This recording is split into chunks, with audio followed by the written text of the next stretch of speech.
Brothers and sisters, ladies and gentlemen, please welcome Dr. Zakir Naik.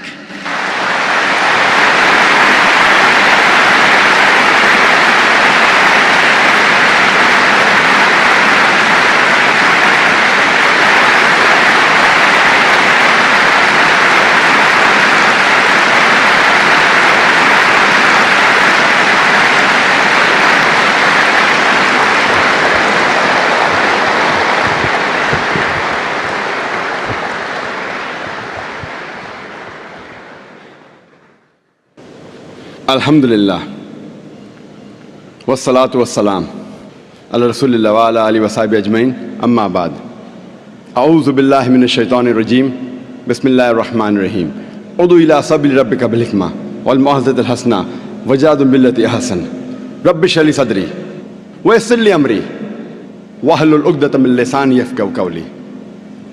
My respected elders and my brothers and sisters, I welcome all of you with the Islamic greetings. Assalamu alaikum wa rahmatullahi wa barakatuh.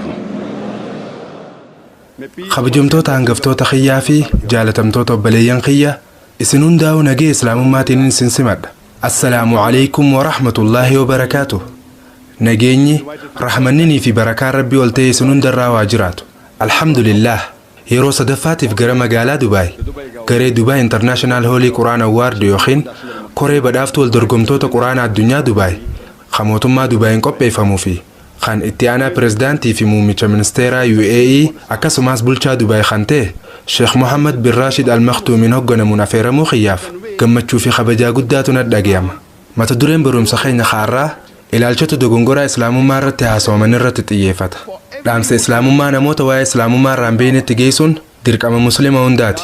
Da'awaa godhuun muslima hunda irratti dirqama. Da'awaa jechuun yaaminsa, yaamicha warra musliman tahiniif godhamu jechuudha. Namoota musliman tahin garee islaamummaatti yaamuun itti gaafatamummaa muslimoota hundaati. Dhimma da'awaa godhuu kana ilaalchisee tooftaalee fi tarsimoo muslimoonni fayyadaman hedduutu jira.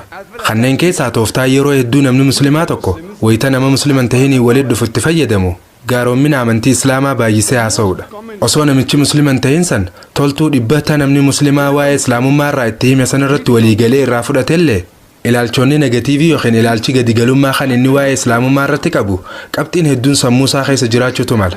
Hayyee qabxiilee gaggaarii dhibban haasawaman tana cufa wajjin waliif niin galasiin jechuu danda'a. Garuu isinuma musliimoota kanaami shororkeessitoonni isinumaamii fi xaaleeyyiinis warri amantii ganama duraa san irra cuchu. Isinuma kanaami warri seefiidhaan amantii babal'ise. Ahaa, warri dubartoota cunqursuus isinumaami. Ahaa, ammaas isinumaami warri dubartii takka wal fuudhuus jechuu danda'a. Qabxiilee negatiivii yookiin gadigalummaa muraasa sammuu isaa keessa jirtu tanaatu akka inni bareedina amantii islaamummaan fudhanne isa godha. Sababni kana jechuudha. Yeroo hedduu hogguun nama musliman tahinii walitti dhufu islaamummaa keessaa wanti dogongoraa kasiif hin tahin maali jeetiin ifattiif dura isa gaafadha. Beekumsa hanga qabdu irratti hundooytee fedhu sirriis ta'a fedhu dogongoraas ta'a mee islaamummaa keessaa maaltu naaf ta'uu dhabe jettee yaadde jeetiin gaafadha. Isaas nin gammachiisa akka inni islaamummaa qeequu danda'uufis bilisummaa guutuun kannaaf. Waan fedhe akka dubbachuu danda'us mirga kanneefiitiin waan inni amantii islaamaa irraa dogongore jee yaadu maal akka ta'e isa gaafadha. Eega waan fedhe akka dubbachuu danda'u haalli mijaa'eef booda waa'ee islaamummaa irraa gaafii 3 yookiin 4 gaafachuu danda'a. Gadaalee muraasa dabran kaniin da'awaan dabarse kana keessatti waan hin hubadheetu jira. Kunis namoonni musliman tahin gaafiilee wal fakkaattuu baramtuu diidam waa'ee amantii islaamaa ilaalchisee akka qaban hubachuu danda'eetiin jira. Yeroo namoonni musliman tahin kun gaafii 3 yookiin 4 tana gaafatan gaafiin isaanii tunis gaafiilee baramtuu diidammanuma tana keessatti argamti. Yoo muslimoonni hundi gaafiilee diidamman waa'ee islaamummaa irratti warra musliman tahin hin gaafataman tanaaf sababa quubsaa loojikaa fi saayinsiidhaan quraanaa fi hadiisa sahihaa irraayis ragaa dubbachuudhaan akkasumas kitaabota warra musliman tahin keessaayis waan takka takka ibsuudhaan akkaataa itti deebisan yoo beekan namicha san islaamummaa fudhachiisuullee dadhaban yoo kam xiqqaate jibbansaa fi ilaalcha gadigalummaa kaduraan sammuu nama musliman tahinii keessa jiru san walaba godhuu ni danda'an. Waan kana ta'eef nuti musliimoonni gaafiilee baramoo ta'an diidamman tana beekuun akkaan barbaachisaa tahaa jechuudha. Gaafiileen diidamman baramoon tun akkamis sammuu nama musliman tahinii keessa ka'uu dandeesse yoo warroonni musliman tahin guyyuu intarnaashinaal miidiyaa yookiin miidiyaalee idil addunyaarraa odeeffannoo dogongoraatiin guutamu kanaatu amantii islaamaa irratti akka ilaalcha dogongoraa qabaatan isaan taasisa. Waa'ee islaamaa irratti ololasummaawatu miidiyaalee idil addunyaatiin facaafamaa jira. Gaazexaa yookiin maxxansa idil addunyaa yoo dubbistan, barruulee idil addunyaa adda addaatis yoo dubbistan, tamsaasa reediyootis yoo dhaggeeffattan karaa marmaartuu yookiin saatalaayitii televezyiinaatiinis intarneetiinis islaamummaa irratti ololasummaa facaasaa jiraachuu isaanii ni argina. Akkaataa miidiyaan islaamummaa itti fakkeessaa jiru irratti hundooyteeti gaafiileen baraman diidamman tun jijjiirama agarsiisaa jirti. Gaafiilee baramoon diidamman gadaa muraasaan dura turte gaafiilee akkaataa yeroo har'a jirru wajjii waladda. Akkaataa gadaa muraasa dura jirurraa jijjiiramanii jiran. Gaafiileen baramoon diidamman gadaawwan muraasaan booda dhufanis tarii jijjiiramuu danda'an. Haaluma miidiyaan islaamummaa tana wayitti fakkeessaa deemuuni gaafiileen baramoon diidamman tunis sammuu nama musliman ta'inii keessa jijjiiramaa deemti. Ilaalchi sammuu warra musliman ta'inii keessa jirus jijjiiramaa deema. Na'amana dhugaa dubbachuudhaaf antola rabbii xiyyaatiin biyyoota gurguddoo addunyaa tanaa hedduu keessa deemuu dandeetiin jira. USA, Canada, UK, Saudi Arabia, UAE, Malaysia, South Africa, India, biyyuma feetan hundaa'u yoo deemtan gaafiileen baramoon diidamman tun waluma fakkaatan. Tarii haala naannoo saniitii fi bikka sanii irratti hundaa'ee gaafiileen takkaa fi lama ta'ii daaman jiraachuutu mala. Fakkeenyaaf hara biyyoota lixaa yoo deemtan amantiin islaamaa maaliif dhala kannuu fi fudhachuu dhorkiti gaafii jettu dabalataan gaafachuu danda'an. Garuu gaafiileen hafan diidamman wal fakkaatoodha. Namni muslimaa hundinuu deebisaa gaafiilee diidamman baramoo tanaa akkaa yoo barate fardii takkaa dirqama daawaa nama musliman ta'in itti godhu kan isarra jiru bahachuu ni danda'a. Fakkeenyaaf yoo qorumsa xumuraatiif qoramtee qorumsa san qabxii gaariin dabruu barbaadde qabxii haalaan dansaa osoo hin taane yoo xiqqaatte qabxuma gaarii jiddugalaa takkaan dabruu barbaadde maal goota? Kitaaba Zaggaayid yookiin kitaaba qajeelfamaa dubbista. Indiyaa keessatti nuti kitaaba Noovni 21 Most Likely Question Sets jedhamu qabna. Tanaafuu filmaanni kee qormaatuma qofa dabruu taate gaafiilee baramoo taate qo'achuu qabda. Indiyaatti kitaaba Noovni 21 Most Likely Question Sets jedhamu ka gaafiilee qorumsa irratti gaafatamuu malaniif keessaa qabuutu jira. Biyyoota hunda keessaa kitaabni kanaa ni jira. Kayoo karaa gabaabaan fixuu feete takkaa'u qormaatuma san qofa dabruu feete si gargaaru. Haaluma wal fakkaatuun deebisaa gaafiilee baraman diidamman tanaa beekuunis yoo xiqqaate daa'ii yeroo hanga tokkoo takkaa'u paartaayim daa'ii isin godhuu danda'a. Yoo nama musliman ta'in san islaameessuullee dadhabde jibbansa takkaa'u diinummaa sammuusaa keessa jirtu san keessaa haquu ni dandeessa. Yeroon inni amma qabu tun gaafiilee baramoo diidamman tana cufaa wakkaan deebisu naaf hin ayyamtu. Sa'anti yoo xiqqoo waan taateef. Garuu intarneeta keessa weebsaayitii teenya www.irf.net irra dheeyxanii yoo laaltan gaafiilee cufaafuu deebisaa quubsaa ibsaa wajjin ni argattan. Namoonni musliman ta'in gariin karaarraa maqanii darsee islaamummaa maqaa balleessuudhaaf barreeffaman hunda dubbisan jiraachuutu mala. Fakkeenyaaf tarii garee weebsaayitii farra islaamaa dhaquu danda'an tarii kitaabota badoomina islaamaa irra barreeffaman dubbisuu danda'an. Namoota musliman ta'in karaarraa maqee darsa dabalataa kafaallaa islaamaa jiru barbaadu kana laalchisee gaafiilee baramoo biraa diidamta warra musliman ta'in ka iddoo farra islaamaa dhaqanii fi barreeffamoota farra islaamaa dubbisaniif jettu qopheessineefii jira. Sanirraa amma dubbachuu hin dandeenyu. Yoo kutaa ammarra jirtanirraa garatti aanu dabartan takkaa'uu wanti hundi xiqqoo yoo isiniif ifa qofarraa dubbanna. Gaafiilee diidamman warri musliman ta'in ka wantoota farra islaamaatii fi barreeffamoota faallaa islaamaa dubbisan gaafachuu danda'aniifis weebsaayitii teenya www.irf.net irratti deebisaan kannamee jira. Sagantaa irraa tanarratti ammoo gaafiilee akkaan baramoo ta'an diidamman tana keessaa gaafiilee ijoo ta'anirraa dubbachuuf yaaliin hin godha. Yoo xiqqaate gaafiilee tanneen keessaa parsantii 50 deebisuudhaaf ni yaala. Gaafiilee baramoo taate diidamman warri musliman ta'in gaafatu tana keessaa ta duraa hubannoota dogongoraa isaan islaamummaa irratti qaban keessaa lakkoofsi tokkoffaan hawaa hunda duraa'u jiru waa'ee jihaadaati. The first number one misconception regarding Islam, the top of the charts, is regarding jihad.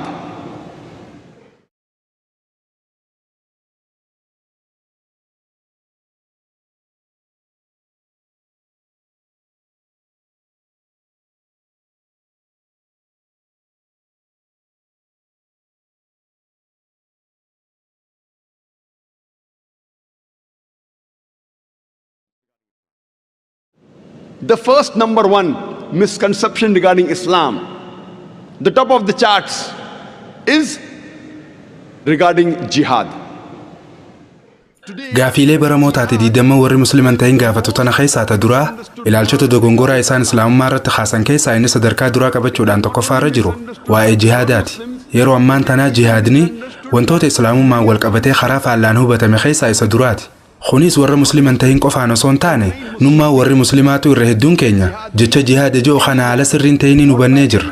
Warri musliman ta'inii fi musliimoonni hedduun illeen jihaada jechuun loluma fedhe ka muslima fedheen gaggeeffamu ka sababuma fedheef lolamu fedhu aangoo harkachuuf taha fedhu qabeenyaaf taha fedhu dachiif taha fedhu afaaniif taha lollummaan fedhe ka muslima fedhen sababuma fedheef gaggeeffamu cufti jihaada jaanii yaadan.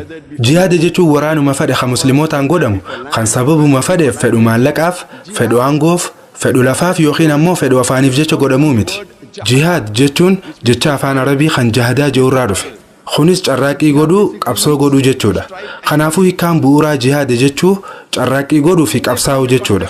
Akka galumsa islaamummaatti jihaad jechuun fedhinnaa lubbuu fi injifachuuf jecha carraaqqii godhuu takkaa'uu qabsaa'uu jechuudha. Ammaas jihaad jechuun hawaasa tokko fayyeessuuf jecha carraaqqii fi qabsoo godhuu jechuudha. Akkasuma ammaas jihaad jechuun cunqursaa ofirraa kaasuuf loluu jechuudha.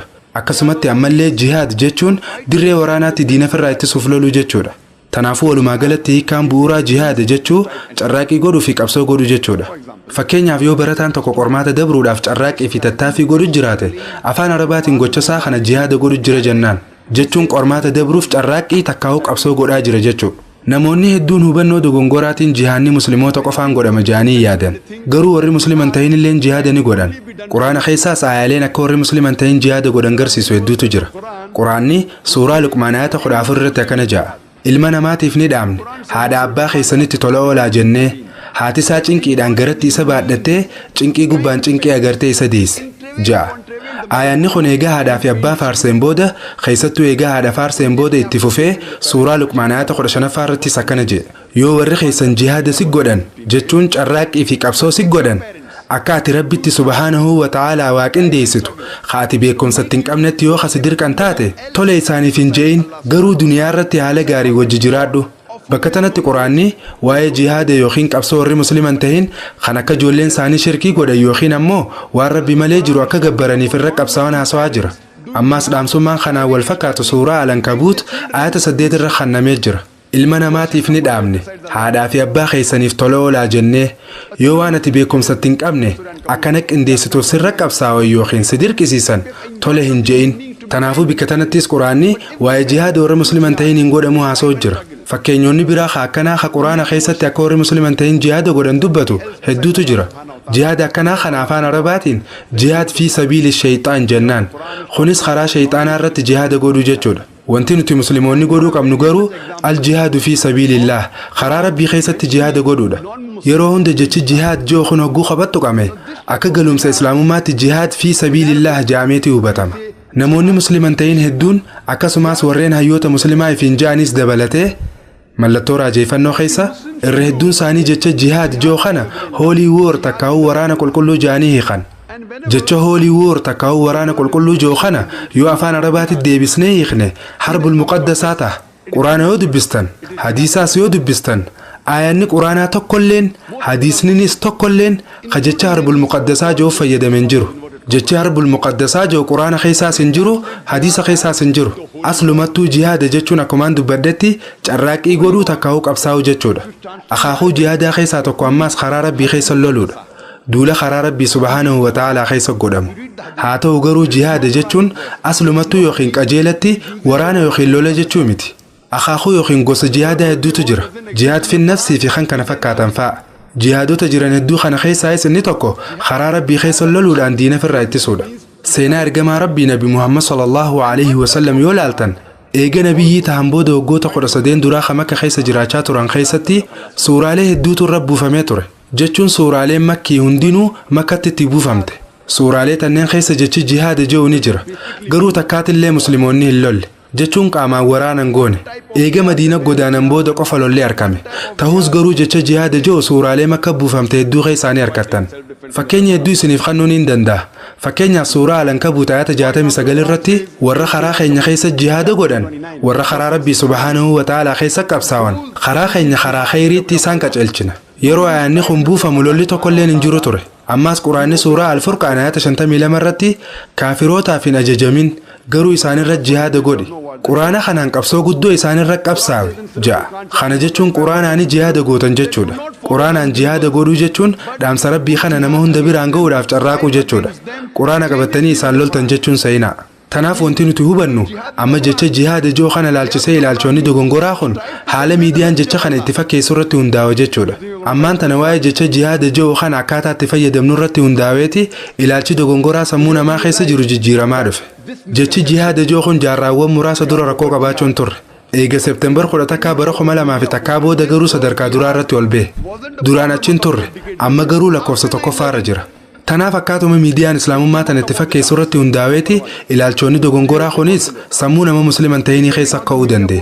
Waa'ee jihaadaa kana gafageenyaan hubachuudhaaf haasawaa kiyya kaaseta kiyya kan Terrorism and Jihad an Islamic Perspective joo yookiin ilaalcha amantiin islaamaa shororkeessummaa fi jihaada irra qabdu joo ilaaluu ni dandeessan.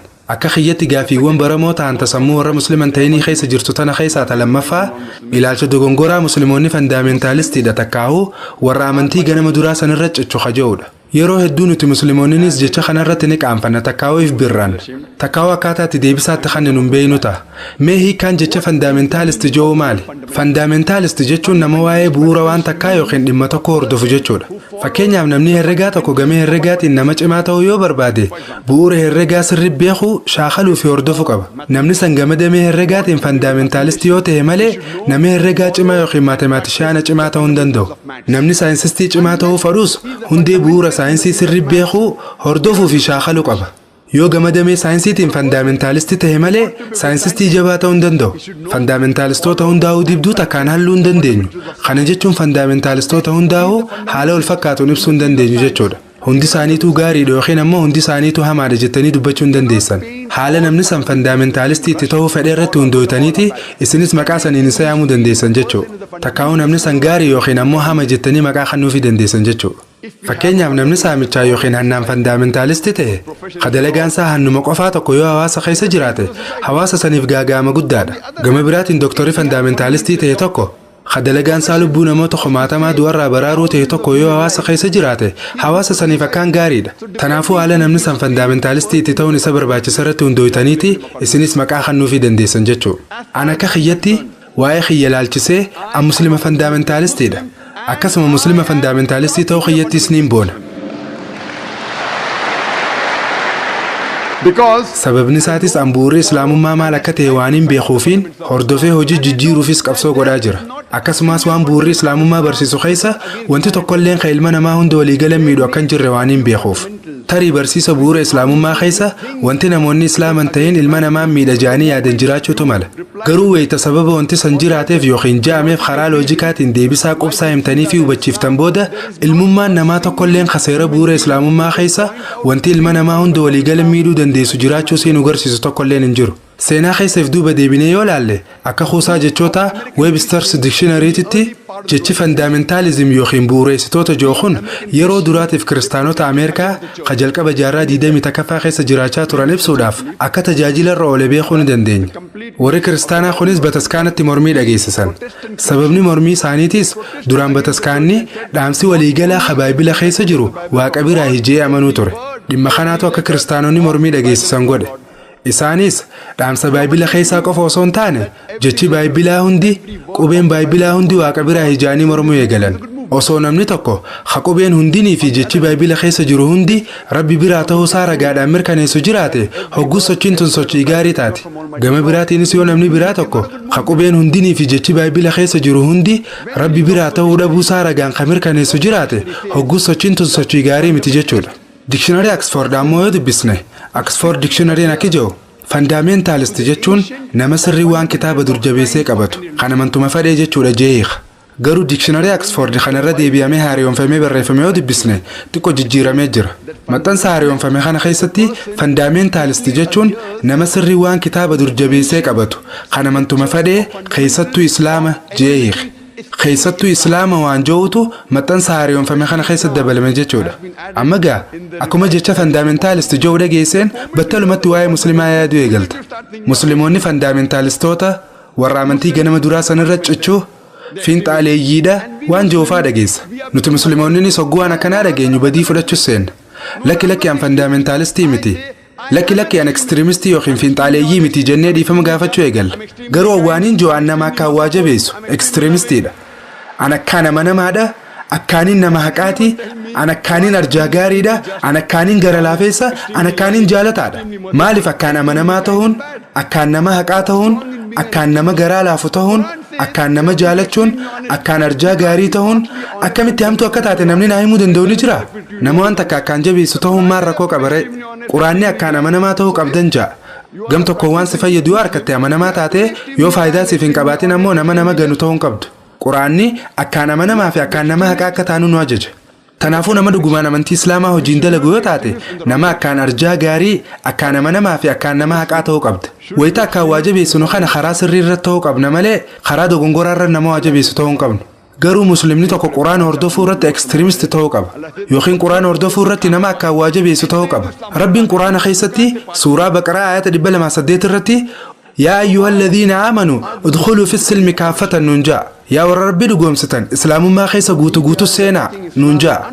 Gam tokko qofaan seentee gama kaaniin dhiisuu hin dandeessu. Kanaafuu musliimoonni maaliif jecha fandaamentaalisti ja'uuf dhiifama gaafatan? Akka carraa ta'ee miidiyaan islaamummaa gama hundaan rukutaa jiraachuun isaa beekamaadha. Garuu nuti musliimoonni diin akkaan bareedaa kana qabna. Duba maaliif sodaanna ree? Maaliif dhiifama gaafanna? Yeroo dubbii isaanuma garagalchinu ta'uu qabdi jechuudha. The media is attacking Islam and unfortunately we Muslims, we have the best deen. But why are we afraid? Why are we apologetic? It's time that we turn the tables over.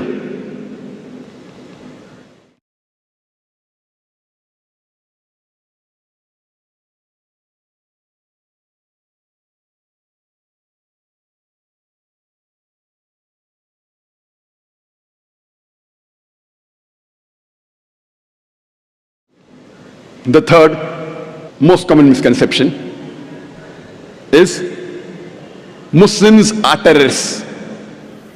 Ilaalchi dogongoraa baramaan kasadaffaa jecha musliimoonni shororkeessitoota ja'uudha. 9/11 itti aanee haleellaa boombii Landan ka Julaay 7 ta'e.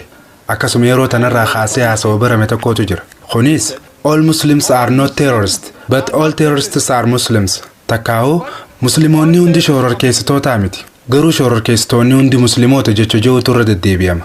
Haasawni akkanaa kun miidiyaalee irra baramaa ta'utu waa'ee kanarraa barumsa mata duree is terrorism and Muslim monopoly ja'u takkaa'u shororkummaan gulantaa musliimootaatii ja'u akkaan godhuuf na kakaase.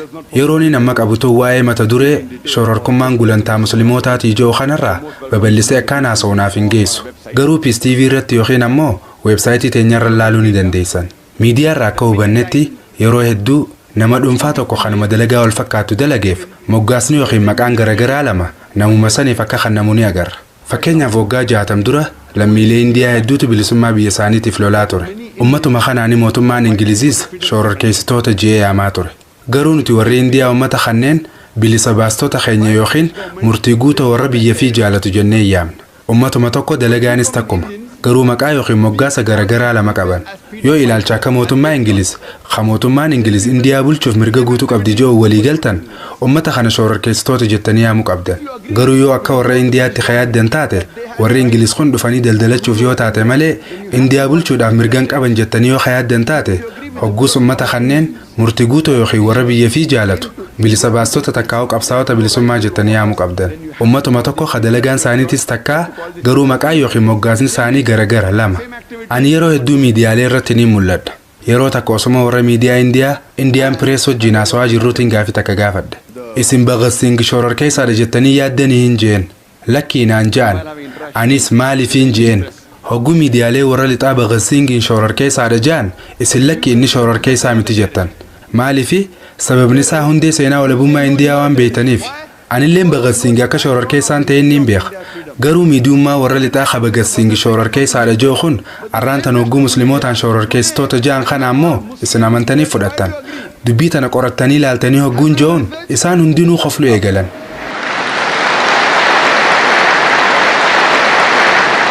Quran says in Surah Hujurat chapter 4. Quraanni suuratul Hujurat ayata 6 irratti akkana ja'a. Yoo namni faasiqni yookiin badaan tokko oduun isinit dhufe, oduu inni dhufeen san dura adda baafadhaa ja'a. Qabxiin asirraa hubatamu hogguu mootummaan British Bhagat Singh shororkeessaadha ja'u fudhachuu diddan. Garuu amma maaliif walii galtanii fudhattanoo? Furqiyyee fuula lamaa ta'uun kun maaliif barbaachise? Fakkeenyota akkanaa hedduutu jira. Seenaa warraaqsa Ameerikaa dubbisnee yoo laalle bara 1775 keessa gaafa warraaqsa Ameerikaa san George Washington shororkeessaa tokkoffaa ja'ameeti mootummaa Ingilizii yaamamaa ture. Yeroo warri British Ameerikaa bulchaa turan san jechuudha. Britishoonni kun George Washington shororkeessaa tokkoffaa ja'anii yaamuu turan. Boodarra hogguu Ameerikaan bilisummaa mataasii harkattu George Washington pirezidaantii Ameerikaa ta'ee filame. Yaadigaa shororkeessaa tokkoffaan pirezidaantii USA ta'uu. And he happened eegas booda pirezidaantota isa boodaan dhufan cufaafuu joorji buushis dabalatee abbaa kiristinnaa isaatu ta'eef jechuudha. Ammaas fakkeenyota biraa akkanaa hedduu argachuu dandeessan. Akka fakkeenya biraatti Neelsan Maandeellaa. Neelsan Maandeellaan gadaawwan hedduu dura gaafa Saawuz Afrikaa mootummaa apartaayidii uummata adiitiin bulaa turte san qabamee Rooben Aayislaand takkaa'u iddoo Aayislaanditti waggaa 25 oliif hidhamee ture. Mootummaa apartaayidii uummata adii kanaanis Neelsan Maandeellaan shororkeessaa tokkoffaa jedhamee yaamamuu ture. Booda irratti wayita Saawuz Afrikaan bilisummaa isii harkattee mootummaa apartaayidii uummata adii kanaas firraa fangolchanii Neelsan Maandeellaanis gallakkifame booda Noobel Peace Prize takkaa'u badhaasa Noobeelii kana ga'ee harkachuu danda'ee jira.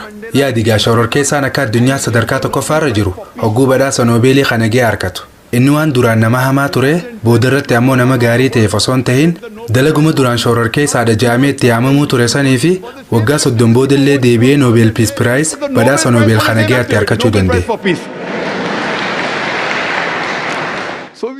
Tanaafuu asirraa wanti hubannu namnummaan fedhe kataayitaarra jiru tokko yoo maquma fedhe nama tokkoof moggaase maqaan san nama sanirra maxxanee hafa jechuudha. Kana hundaaf sababni miidiyaadha. Miidiyaan humna jabduu qaba. Akkaan yaadutti meeshaa waraanaa jabduu yeroo ammaa akkaan barbaachistu miidiyaadha. Miidiyaan gurraacha adii jijjiiruu danda'a. Guyyaa salkanitti goota dhugaan deemu nama sharriin deemutti nama sharriin deemus goota jijjiiruu danda'a. Tun dalagaa miidiyaati. Wanti nama gaddisiisu garuu nuti musliimoonni gama miidiyaa kanaan akkaanii duubatti hafnee jirra. Teknoolojii teenya laalchisee laal teknoolojii halaal tafee ta'uu ta quraanaa fi hadiisa keessa nuu fayyamamte itti fayyadamuu qabna. Taanis gara halaalii jijjiiruu qabna. Televiziyoonni haraamii miti. Haa ta'u harka 199 wanti televiziyoonaan dabru haraam akka ta'e waliif galla. Nutis haraam kana gara halaalii jijjiiruu qabna. Karaa kanaani karaan dhaamsa Rabbii subhaanahu wa ta'aalaa ittiin dabarsuu dandeenyuun. Yeroo ammaan tanaa karaan gabaabaa fi irra caalaan dhaamsa Rabbii nama biraan ga'uu dandeenyuun karaa sarara saatalaayitiitiin karaa miidiyaatiin jechuudha. Yoo akkam xiqqaate ragaadhaaf guyyaa qiyaamaa Rabbii keenyaan subhaanahu wa ta'aalaa hanga sadarkaa humna teenyaatiin dhaamsi islaamummaa mana nama hunda akka dhaqqabuuf carraaqii goonee jirra jennee himachuu dandeenya. Takkaahuu yoo akkam xiqqaate mana nama hedduu akka ga'uuf tattaafannee jirra jechuu akka dandeenyuuf.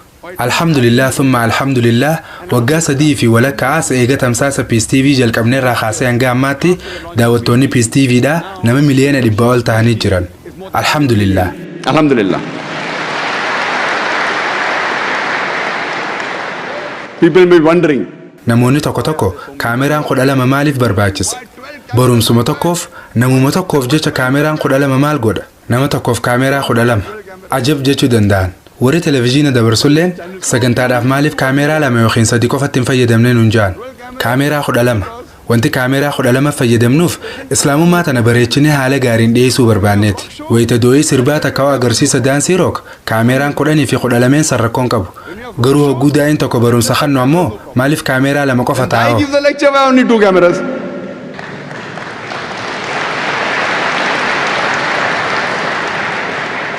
See, today is the age of science and technology. Laali yeroon ammaan tanaa bara saayinsii fi teeknooloojiiti.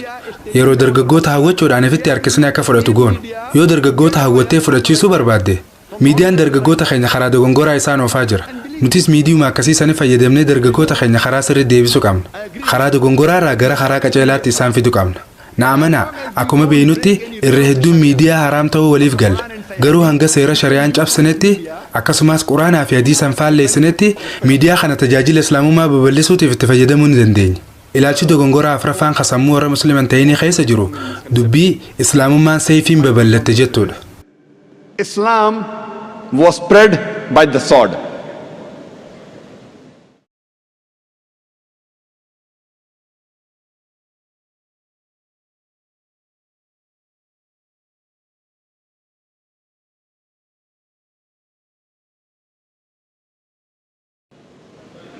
The fourth most common misconception in the mind of the non-Muslim is Islam was spread by the sword.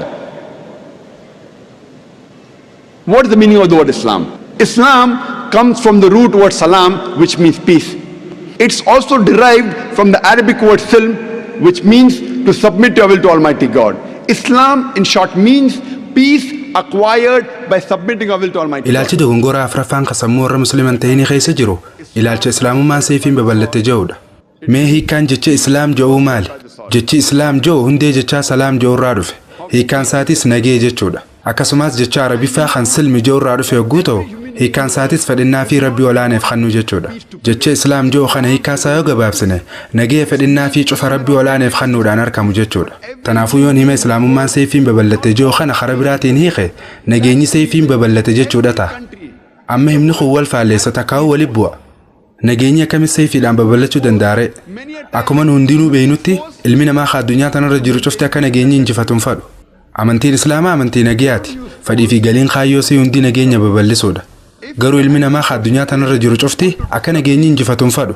Sababa kanaaf jecha biyyoonni addunyaa tanarra jiran cufti humna poolisiidhaa qabaachuu danda'an. Humni poolisaa kunis yeroo hedduu biyya san keessa nagee tiisuudhaaf tabaroo yookiin humna fayyadama. Nagee booreessuudhaaf irratti yookiin humnatti hin fayyadaman. Yoo farreen hawaasaa nageenya biyya sanii booreessuu barbaadan taate poolisoonni biyyoota hedduutis nagee biyya sanii tasgabbeessuudhaaf humna fayyadaman. Haaluma wal fakkaatuun islaamummaa keessattis amantiin islaamaa jeequmsa ni mormiti, walitti bu'iinsaas ni mormiti, humna fayyadamuus ni mormiti. Yoo humna fayyadamanii nagee buusuun filmaata irraa maayyii taate malee. Akkasumatti illee islaamummaa yeroo humna fayyadamuu hayyamtuutu jira. Kunis haqaa fi nageenyi biyya san keessatti akka irra aanu godhuudhaaf. Amantiin islaamaa nageeyaa fi haqa biyya san keessa jiraachisuudhaaf humna fayyadamuu hayyama gootee jirti. Himannaa takkaa hojjette amantiin islaamaa seefiidhaan babal'ate jettuuf deebisaan akkaan bareedduun hayyicha seenaa beekamaa maqaa Dileesii Oleerii jedhamuun kennamtee jirti. Kitaaba isaa mata duree Islam as the Crossroad jiru fuula 8 irratti akkana jedhee barreesse.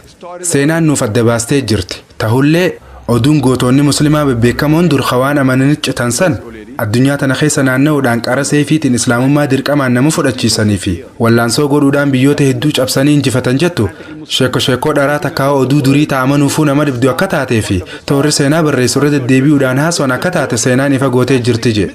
Hima kana irraan isiniif deebi'a. Barreessaan seenaa Dileesii Oleerii jedhamu kitaaba isaa Islam as the Crossroad fuula 8 irratti akkana jedhe. Oduun gootonni musliimaa bebbeekamoon dur warri waan amanarra cichusan addunyaa tana keessa naanna'uudhaan qara seefiitiin islaamummaa dirqamaan nama fudhachiisanii fi wallaansoo godhuudhaan biyyoota hedduu cabsanii injifatan oduun jettu sheekoo dharaa takkaa oduu durii ta'amanuufuu nama dhibdu akka taatee fi toorri seenaa barreessu irra deddeebi'uudhaan haasawaan akka taate seenaan ifa gootee jirti jedhe. Duba seefiitame ree nuti musliimoonni biyya Ispeen waggaa 800 bulchinee jirra. Dalagaan irraa eegamtuun daleen dhaamsa islaamummaa akka gaariitti warra musliiman ta'in biraan hin geenye. Booda irratti waraanni masqalaatii fi kiristaanonnis dhufanii uummata musliimaa lafarraa haxaawan. Hanga garummaan takka taazaanni godhamuuf lafarraa dhabamtu takkatti. Yoo seenaa ka dubbistan taate amantiin humnaan babal'atte amantii kiristaanaati. Yoo seenaa dubbistan namoonni dhibbeessa hedduun lakkaa'aman maqaa kiristaanummaatiin ajjeefamanii jiran. Dubarraan tana uummatuma kanaatu as deebi'ee amantiin islaamaa seefiin babal'attee nuun ja'a. Nuti musliimoonni lafa arabaa tan waggoota 1400 dabraniif nuutu bulchaa jira. Waggoota muraasaaf Biritishoonni dhufanii turan, waggoota muraasaafis Faransaayonni dhufanii turan. Ta'us garuu akka waliigalaatti waggoota 1400 dabraniif musliimootatu lafa arabaa tan hoogganee bulchaa jira. Akkasuma wajjin warraan tana araboota kiristaana kooptikii ta'an miliyoona 14tu dachii tanarra jiraachaa jira. Coptic Christians takkaa'u kiristaana kooptikii jechuun kiristaanota gaafa durirraa kaasee turan jechuudha. Kiristaanonni kooptikii miliyoonni 14 kun amantiin islaamaa akka seefiidhaan hin babal'atiniif ragaa guddaadha. Akkasumatti illee ragaa bahaa jiran. We Muslims, we ruled India for more than 1,000 years. Nuti musliimoonni Indiyaa waggoota 1000 bulchinee jirra. Silaa jijjiiruu feene lammiilee Indiyaa takka takkaan seefiidhaan isaan hundaa'u islaameessuu dandeenya ture. Garuu nuti akkas hin goone. Arraan tana lammiileen Indiyaa parsantiin 80 ol musliimaa miti. Namoonni musliiman ta'in parsantiin 80 kun amantiin islaamaa akka seefiidhaan hin babal'atiniif ragaa guddaa fi ragaas bahaa jiran. Arraan tana biitii musliimoota lakkoofsaan hedduu qabaachuun beekamtu Indooneeziyaadha. Duuba waraana yookiin loltoota musliimaa kamtu gara Indooneeziyaa dhaqe. Waraana takkaa'u loltoota musliimaa kamtu gara Maleeziyaa dhaqe. Uummanni Maleeziyaa parsantiin 50 ol musliima. Waraana musliimaa kamtu gara qarqara galaana baha Afrikaa dhaqe. Seefiitamiin yoo. Waan kanaafis Toomaas Kallaayil deebisaa kennee jira. Hayyuu seenaa beekamaadha innis warra Awuroopaati. Kitaaba isaa kan mata duree On Heroes, Hero Worship and the Heroic in History jiru keessatti goota kiyya jechuudhaan Nabi Muhammad sallallahu alaihi wasallam durarra kaayee barreessee jira. Kitaaba On Heroes, Hero Worship jiru kana keessatti akkana jedhe. Seefiitam dura seefii ta'e barbaadu qabda jedhee eegale. Seefii ta'e isaa harkachuu dandeessa. Yaanni haareenii hundi dura sammuu nama takkaa keessatti uumama. Sammuu nama takkaa san keessa kophaasaa jiraata. Yaada nama tokkorraa burqe kana addunyaan guutuun fudhate takkaa'u dura dhaabbatti. Yoo seefii isaa tana qabatee isiidhaan yaada isaa namootaaf tamsaase waa xiqqoo qofa isa fayyaddi. Dura seefii ta'e harkachuu qabda. eegas wanti hundi hanga danda'ametti ififuu nama hunda bira wal geessi jee. Sayfiin inni dubbachaa jiru sayfii sammuuta beekumsaati. Sayfii tamtu ilma namaa khomkhom dhibbeessa hedduun lakkaa'amu kana takkaa uummata biliyoonaan lakkaa'amu kana akka islaamummaa fudhatan isaan godhe. Tanaafuu inni waa'ee sayfii sammuuta beekumsaa haasawaa jira jechuudha. Haasoo xiyya durarratti wagguun jalqabu ayata quraanaa khasuuraa annaal lakkoofsa 125 irra jiruuniin eegale. Ud'u ilaa sabiili rabbika bilxikmati walmawcidati alxasana wajaadilhum billatii hiya ahsan. Karaa rabbii keetiititti uummata yaami. Quraanaa fi gorsa babbareedaadhaan takkaa'u hadiisaan isaan yaami. Akkasuma dubbuma gaarii itti dubbadhu dubbii irra dansaa taateen isaan hin falmi. Dhugumatti rabbiin kee nama karaa isaarraa jallate ni beeka. Nama qaceelillee rabbiin ni beeka. Sayfiin tun sayfii sababaa qubsaatii fi loojikaati. Sayfii tanaatu qalbii namootaa mo'achuu jira. Tun sayfii sibiilaatii miti. Osoo sayfii sibiilaatu qabaanne itti fayyadamuu hin dandeenyu. Sababni rabbiin quraana keessatti suuraa Baqraa ayata 256 irratti akkana jedha. لا إكراه في الدين قد تبين الرشد من الغي. أمنتي خيست والدركسيسون انجرتو لقمتي خران كتشيلو خراج لنا رأي فقال على تكاو الدبا فمار توماس كاللايل وآي سيفي سموتا بيكم ساتر رها سوجر سيفي يادك أتشيلا تكاو سبباكم ساتر إيه سجر جتشودا سرفي يخين قرنو تكاتو قداميتوري قرنون تونيس كتاب بي تكاو مسعيتي ريدرز دايجس مغازين جامون قبي فهمتي كتاب المناك يربوك جامو خمبر خرسا قل سديتامي جامت أنفا مخيص بري فهمتي جرت akkasuma barreeffamni kun maxxansa dheeraa takkaa'u kitaabee Plain Truth Magazine jedhamu keessattis irra deebi'amee maxxanfamee jira. Qorannoon tunis babal'achuu amantiilee gurguddoo addunyaa tanaa dabalaa dhufuu irratti jijjiirama waggaa 50 keessa mul'ate irratti xiyyeeffatti. Jijjiirama bara 1934 irraa hanga 1984 jidduutti argame irratti xiyyeeffatti. Akka qorannoo saniititti amantiin haalaan babal'achuudhaan sadarkaa tokkoffaa irratti argamte amantii Islaamaati. Parsantii 235 dabalte. Amantiin kiristaanaa immoo parsantii 47 qofaan dabalte. Asirratti gaafii laaftuun hangaafachuu barbaadu waggoota 50 kana keessa jechuun bara 1934 hanga 1984 jidduu lolaqamtu godhameeti akka namoonni dilli kumaatamaan lakkaa'aman kun amantii Islaamaa fudhatu isaan godhe. Lolaqamtu godhame hoo? Arraan tana amantiin saffisaan Ameerikaa keessa guddachaa jirtu amantii Islaamaati. Amantiin saffisaan Awurooppaa keessa guddachaa jirtus amantii Islaamaati. Ammaas gaafii nan gaafadhu eenyutu Ameerikaanota kanaa fi Awurooppaanota kana amantii Islaamaa fudhachuu irratti isaan dirqisiisaa jira. Sayfii tamiyoo yeroo ammaan tanaa miidiyaaleen hedduun amantiin Islaamaa dubartoota cunqursiti jedhanii Islaamummaa irratti olola bananii wareersaa jiran. Namoota Ameerikaa fi Awurooppaa keessatti Islaamummaa fudhachaa jiran keessaa harki 2/3 yookiin harki 2/3 dubartoota akka ta'an ni beeytanii. Yoo amantiin Islaamaa ka dubartoota cunqursitu taate dubartoonni Ameerikaatii fi dubartoonni Awurooppaa maaliif amantii Islaamaa fudhatarree? Eenyutu isaan dirqisiisu jira? Khaleessa takkaa'u guyyaa khalee maashaallah dubartii warra lixaa takka shahaadaa qabattee islaamoytee jirti. Maashaallah duba eenyutu isii dirqe? Sayfii fayyadamnee jirraaree? Sayfii itti qabanneeree? Nuti sayfii sammuuta beekumsaatiif fayyadamne. Sayfii sababa quubsaa fayyadamne. The sort of reasoning. Gaafii amantiin Islaamaa sayfiidhaan babal'atte jettu tanaaf deebisaa kannee goola bunduratti jecha Adam Pearson jee tokko isinitti himuun barbaada.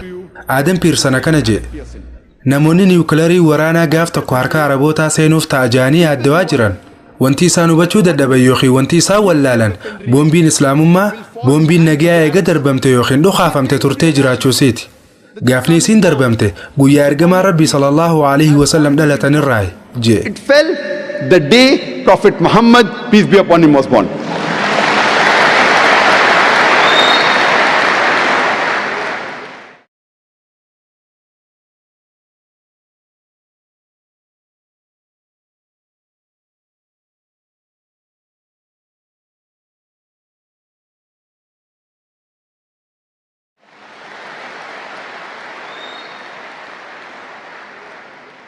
The fifth most common question asked by the non-Muslim is, why does Islam allow a Muslim man who have more than one wife?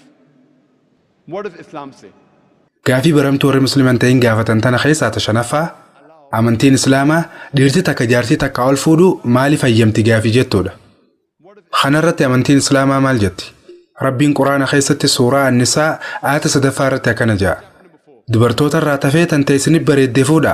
2 yookiin 3 yookiin 4 fuudha. Yoo haqasii eeguu keessa waliin qixxeessinuu sodaattan ammoo takkuma qofa fuudhaa jedha.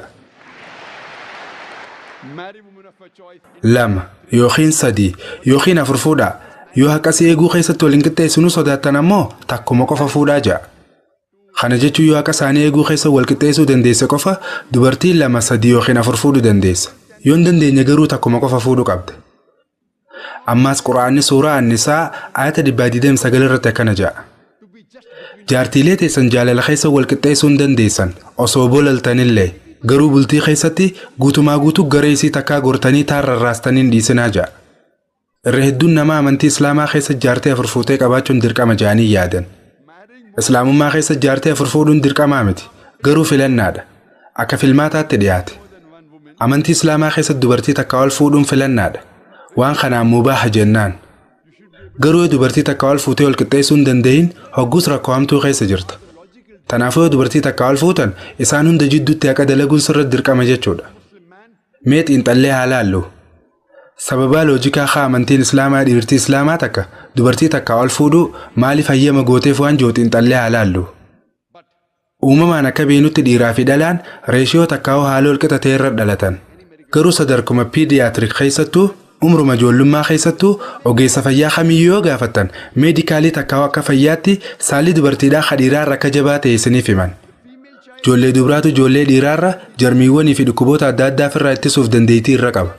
Sadarkaa piidiyaatirik takkaa umruma ijoollummaa tanattuu du'a ijoollee dhiiraatii fi ijoollee dhalaa yoo bira qabnee ilaalle du'a ijoollee dhiiraatu irra heddummaata.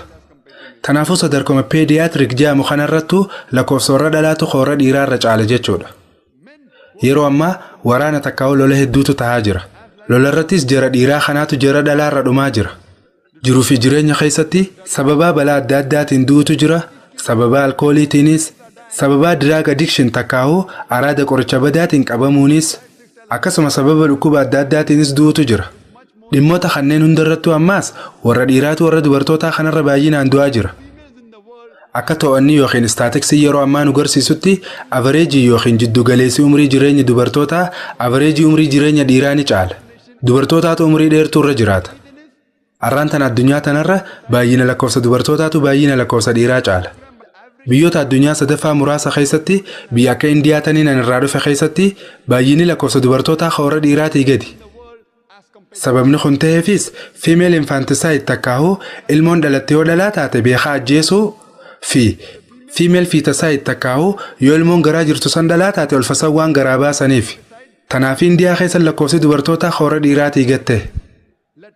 Sagantaa mata duree Let Her Die jettu takka dhaadannoo barreessanii jala hiriiran BBC irra dhiyaate takkaatu ture. Gaazexeessituun lammii British maqaansi Emily Buchanan jedhamtu takka akkana jette. Guyyatti daa'imman garaa jiran 3 oliitu eega dhalaa ta'uun isaanii adda baafameen booda garaa baafamaa jira jettee gabaaste. Biyya Indiyaa qofa keessatti ilmoon garaa jirtu 3 oliitu dhalaa ta'uunsi eega beekame booda baafamee darbama. Yoo lakkoofsa kana 365 hin baay'isne lakkoofsa guyyoota waggaa tokko keessa jiruuti yoo baay'isne Indiyaa keessatti daa'imman dhalachuun gahin miliyoona takkaa oliitu waggaadhaan dhalaa ta'uunsi eega beekan booda garaa baafamee darbamaa jira. Akka gabaasa hospitaala mootummaa bulchiinsa Taamil Naaduutti daa'imman dhalaata lubbuun dhalatan 10 keessa 4 ajjeefaman. Sila aadaan badduun akkanaatun ta daa'imni garaa jirtu yoo dhalaa taate garaa baasuutii fi ta daa'imni dhalatte yoo dhalaa taate ajjeesuudhaan kun osoo dhaabbatte Indiyuma keessattuu gadaalee muraasa booda lakkoofsi dubartootaa warra dhiiraatiin achi taa'e jechuuf ta'a. Yeroo ammaan tana addunyaa guutuutti xiinxallee olaallees baay'ina lakkoofsa dubartootaatu baay'ina lakkoofsa dhiiraarra hedduudha. Magaalaa New York qofa keessatti baay'inni lakkoofsa dubartootaa baay'ina dhiiraarra miliyoona takkaa oliin caala. USA qofa keessatti baay'inni dubartootaa baay'ina warra dhiiraarra miliyoona 7.8 caala. UK qofa keessatti baay'inni dubartootaa baay'ina dhiiraarra miliyoona 4 caala. Jarman qofa keessatti baay'inni dubartootaa baay'ina warra dhiiraarra miliyoona 5 caala. Raashiyaa qofa keessatti baay'inni dubartootaa baay'ina warra dhiiraarra miliyoona 9 caala. Addunyaa tana guutuu keessattis baay'inni dubartootaa miliyoona meeqaan akka baay'ina warra dhiiraa caalu Rabbii tokkicha qofaatu beeka. Yoo yaada warra musliiman ta'ini dhiirtii hundi dhaluma takka qofa fuudhuu qabdi jechuun kan walii galu taate mee obboleettiin tiyya yookiin obboleettiin teessan takka USA keessa jiraatti jennee haa fudhannu. Yoo magaalaan baatu taate jechuun dubartoonni hundi jaarsa tokko matamatatti yoo harkatan taate ammallee dubartoota miliyoona 7.8tu osoo jaarsan harkanne hafa jechuudha. rabbi nutti hin godhini yoo baleetiin tiyya yookiin baleetiin teessa USA hajiraattu taate isiinis warra jaarsan harkatiin miliyoona 7.8 kana keessa yoo jiraatte filannaa kam qabdime filmaanni isiin qabdu takkaa nama duraanuu jaartii qabutti heerumuu yookiin ammoo meeshaa hawaasaa ta'uudha. Public property. meeshaa hawaasaa namni hedduun Dr. Zakir Naik jecha ulfaataa kanaa kana moonaan jechuu mala. jecha yaada jallaa dabarsu qaammoo dhageetti tolu kan hin fayyadamuu danda'u kana qofa. jecha kana waliin hin harkadha jee yaadu. filmaata biraan qabdu takkaa nama duraan fuudhee jaartii qabutti heerumuu takkaa ammoo meeshaa hawaasaa ta'uudha. Ameerikaa keessatti jaalallee garayyuu takkaahuu goshoo yookiin sanyoo qabaachuun waan baramaadha. Akka to'anni takkaa'u istaatiksiin Ameerikaa nu garsiisutti Ameerikaa keessatti dhiirti takka osoo adabattee jaartii takka wajjin bultiin jaariin dura jiddugalaan dubartoota adda addaa 8 wajjin walqunnamtii saalaa raawwata. Dhala adda addaa 8 wajji. Gariin 5 qabaachuu mala, gariin 10, gariinis 20 qabaachuu mala. Osoon fuudhin duraa averejjitti dhala adda addaa ta'u wajjin sagaggaalu 8 qabu. Eega fuudhee booda ammoo meeqa akka qabu gaa kan istaatiksiin nu garsiisus hin jiru. Ta'us garuu fuudhuu isaatiin dura jiddugalaan waa hillan 8 walqunnamtii saalaa hojii godhu qaba. Jaalallee garayyuu takkaa'u goshoo qabaachuun Ameerikaa keessatti aadaa beekamtuudha humaa rakkoo takka illee hin qabdu. 10 20 qabaachuun rakkoo hin qabdu. Garuu haadha warraa 2 qabaachuun laagaa isaanii gaddabruu diddi. Beetanii dubartiin takka dhiira takkaaf yoo haadha warraa lammaffaa taate kabajaadhaa harkatti. Mirgaas ni harkatti. Jiruu nagaa qabbanootu jiraatti. Jiruu barakaa kabajaan mirga guutuu wajji jiraatti. Dubartiin takka yoo jaalallee garayyuu takkaa'u goshoo taate ammoo mirgan harkattu eegumsaas hin qabdu. Jiruu fokkottuu jiruu xiqqeenyaa jiraatti. Amantiin Islaamaa waan akkanaatiif jecha dubartoota tiisuudhaaf jecha dhiirti gariin akka jaartii takka wal fuudhan ayyama gooteef. Yoo namni tokko dubartiin jaarsasii nama wajji qooddachuu barbaaddu hin jirtu jeena hime anis waliifiin galaan mormii takka illee hin qabu. Haaluma nagiyaa fadha keessattuu dubartiin jaarsa isii akka namni biraa isii wajji qooddatu feetu takka illee hin jirtu. Tanarratti walii galla. Garuu shari'aan Islaamaa khasaaraa guddoo hambisuuf jecha khasaaraa xiqqoo haa fudhannu jetti. Kana jechuun intalti musliimaa gaariin takka tahaalaa addunyaan keessa jirtu quba qabdu takka jaarsasii qooddattee obboleettiin si akka meeshaa hawaasaa hin taane godhuun uumaa takka illee isitti hin ulfaatu. Yoo dubartiin naamusa qabdu takkaan ati dhiira si dura jaartii qabuuf jaartii ta'uu filattamoo meeshaa hawaasaa ta'uudha filatta jettanii osoo gaafattanii dubartiin naamusa qabdu hundi kaduraa san filatti. Gaafiilee baramoo ta'an toorri musliiman ta'in gaafatan tana keessaa tajaaffaa yoo amantiin Islaamaa dhiirti takka dubartii takka ol fuudhuu hayyama gootuuf taate maaliif dubartiin takka akka dhiira takka ol heerumtu hayyamuu fi didde gaafii jettuudha. Waa'ee dubartii fuudhuu laalchisee bifa fuudhaa fi heerumaa laalchisee suuraa An-Nisaa ayata 22 hanga 24 irratti Quraanni bal'inaan adda foo'ee kaa'ee jira. Suuraa An-Nisaa ayata 24 irratti Rabbiin dubartoota irraa istajaarsa qabdu fuudhuun dhoorkaadha jedhee jira. Kana jechuun amantii Islaamaa keessatti dubartiin takka abbaa warraa tokko wal qabaachuu hin dandeessu jechuudha. Sababaa dhugaa ka dubartiin takka dhiira takka wal qabaachuun dhoorkaa taateef isiniimuu xiyyaan duratti hanqinuma duraanuu jiru yaadadhaa. Dubartoonni jaarsa harkachuu irratti hanqinaatu jira. Kanaafuu dubartiin takka jaarsa tokko ol qabaattu taate hanqinni kun daranuu hammaachaa deema. Rakkinni kun dachaan baay'ate jechuudha. Mee sababaa loojikaa takkaa'uu waan dhugaa amantiin Islaamaa dubartiin takka jaarsa tokko ol qabaachuu dhoorkiteef maal akka taate xiinxallee ilaallu. Yoo dhiirti takka dubartii takka ol fuudheef jalaa qabaate bultii san keessatti sogguu ilmoon dhalatte abbaan ilmoo saniitii fi haati ilmoo sanii eenyu akka taate laaftuma beekuu dandeessa. Garuu yoo dubartiin takka jaarsa tokko ol qabaattee ilmoonis kadhalattu taate haadha ilmoo sanii beekuu ni dandeessa. Garuu abbaan ilmoo sanii eenyu akka ta'e adda baafachuun hedduu isin dhiba. Yoo mucaa kana galmeessisuuf mana barnootaa geessitanii maqaan abbaa isaa eenyu jedhanii isin gaafatan maqaa abbaa lamaa himuun dirqama isinitti ta'uu mala jechuudha. Arraan tana saayikooloojistoonni akka warri saayikooloojii ji'ootti ijoolleen takka fayyaa guutuudhaan guddachuuf haadha abbaa isaanii sirriitti adda baasanii beekuun akkaan barbaachisaadha. Keessaafuu eenyummaa abbaa isaanii beekuun haalaan bu'aa qaba jedhan. Ijoolleen yoo maatii isaanii kan beekne taate meentaal tiraawomaa takkaa'uu dhukkuba rakkina sammuu hamaadhaan qabaman jedhan. Arraan tana eega saayinsiin akkanatti dura deemte kana booda qorannoon DNA'tii fi qorannoon jeenetik jaamtu jiraachuu isiin hin beeka. Qorannoon tun guutuu sirrii ta'uun mirkanaa'uu baattus qorannoolee tanaanis abbaan eenyu akka ta'ee fi haati eenyu akka taate beekuun danda'amee jira. Garuu mee qorannoon tun waggoota muraasa booda guutuu sirrii mirkanaa'uu ni dandeessi jeetu yoo walii galeen dubbiin tun dhiyeenyuma kana dhufte. Amata dilaa madura dabarsine keessa wanti DNA testing fi genetic testing jaamu hin jiru. Sababaan dubartiin takka jaarsa tokko ol qabaachuun itti dhorkaa taateef kana qofaa miti. Sababaan biraatis hedduutu jira. Fakkeenyaaf akka saayinsiin jettutti dhiiraa fi dhalaa wal bira qabne yoo laalle dhiirti polygamous in nature takkaa'uu uumamumaanuu dhiirti fedhii jaartii takka ol qabaachuutti qaban. Yeroo ammaa saayinsiin akka jettutti yeroo dubartootatti heeyidiin takkaa'uu marsaan dhiigaatti dhufe jijjiirama haala amalaatii fi jijjiirama xiinsammuu takkaa'uu saayikooloojii sammuu isaanii keessatti uumamuutu jira. Sababa kanaaf jecha yeroo takkatti jaartii nama hedduu ta'uudhaan qoodasii raawwachuu hin dandeessu. Garuu dhiirti rakkoo akkanaa waan hin qabneef jaarsa nama hedduu ta'ee yeroo takkatti qoodasaa baachuu ni danda'a. Dabalataan yoo dubartiin takka jaarsa tokko ol qabaatte yookiin nama wal qunnamtii saalaa wajjin raawwatu tokko ol qabaatte osoo isaan hundinuu waliif amanamoo ta'aniiru dhukkuboonni garaagaraa kan akka venereal disease jedhamuu fi dhukkuboonni wal qunnamtii saalaatiin daddabran hedduun isiirraa uumamuu danda'a. Dhukkubni kun gara jaarsasii hundattuu deebi'uu danda'a. Akka saayinsiin jettutti ammaas dhiirti takka yoo nama wal qunnamtii saalaa wajjin raawwatu takka ol qabaatte yookiin jaarti takka ol qabaate yoo isaan hundinuu waliif amanamoo ta'an carraan dhukkubni venereal disease jedhamuu fi dhukkubni wal qunnamtii saalaatiin daddabru isaan jidduutti argamuudha akkaan xiqqaadha jedhan. Akka saayinsawaa fi akka fayyaatittis dhiirti takka jaartii takka ol qabaachuun rakkoon qabu. Garuu dubartiin takka jaarsa tokko ol qabaachuun rakkoo guddoo fiddi. Also, and medically, it's no problem for a man to have more than one wife, but it's problematic for a woman to have more than one husband.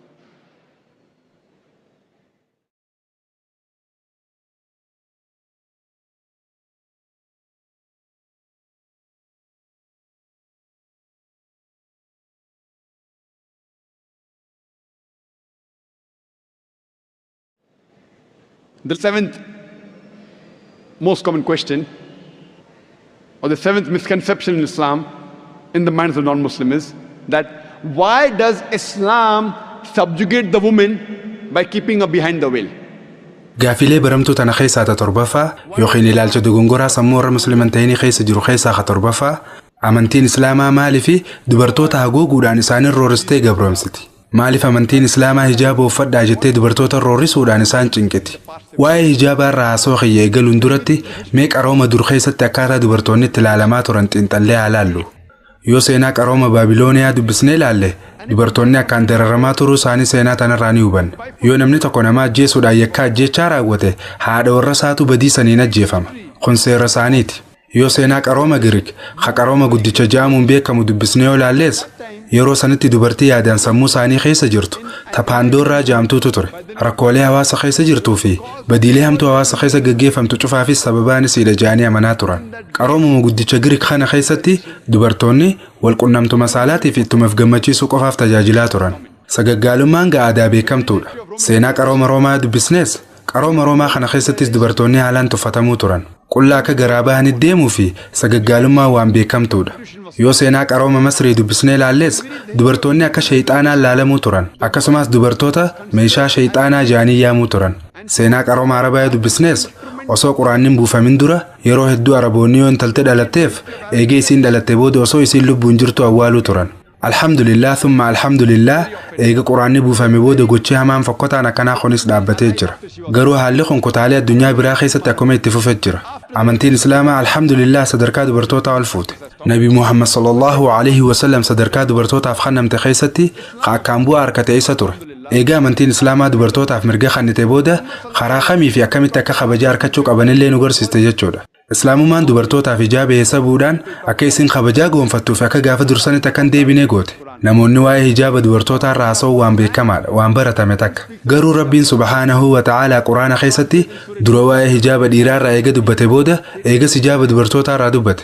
Quraanni suuraa 24ffaa suuratun Nuur ayata 30 irratti akkana jedhe. Muumintoota dhiiraatiin ija teessan qaqqabadhaa. Akkasuma qaama saalaa keessanillee haraam irraa tiisaa je'in santu isaaniif gaariidha. Dhugumatti Rabbii waan isaan dalaganni beeka ja'a. Namni tokko hogguma dhalaa harka cufa yoo yaadni qaanyii dhabaa yookiin saalfii dhabaa sammuu isaa keessa kadhufu taate ija isaa qaqqabachuu qaba. Kun ajaja Quraanaati. Yeroo takka namicha muslimaa tokko hasaa dheertuuf intala takka laaluu ture harkeetiin obboleessoo maal godhu jirta? Barakki kun amantii Islaamaa keessatti haraamiin jeen. Inninis waan naan jee ergamaan keenya jaalatamaan sallallahu alaihi wasallam laaliinsi dura laaltan takkaa harkaan dura harkitanumaa rakkoon qabu. garuu laalinsi lamadaa dhorkaadha jaan an ammoo laalcha kiyya kaduraatu laaleen xumurre naan jee.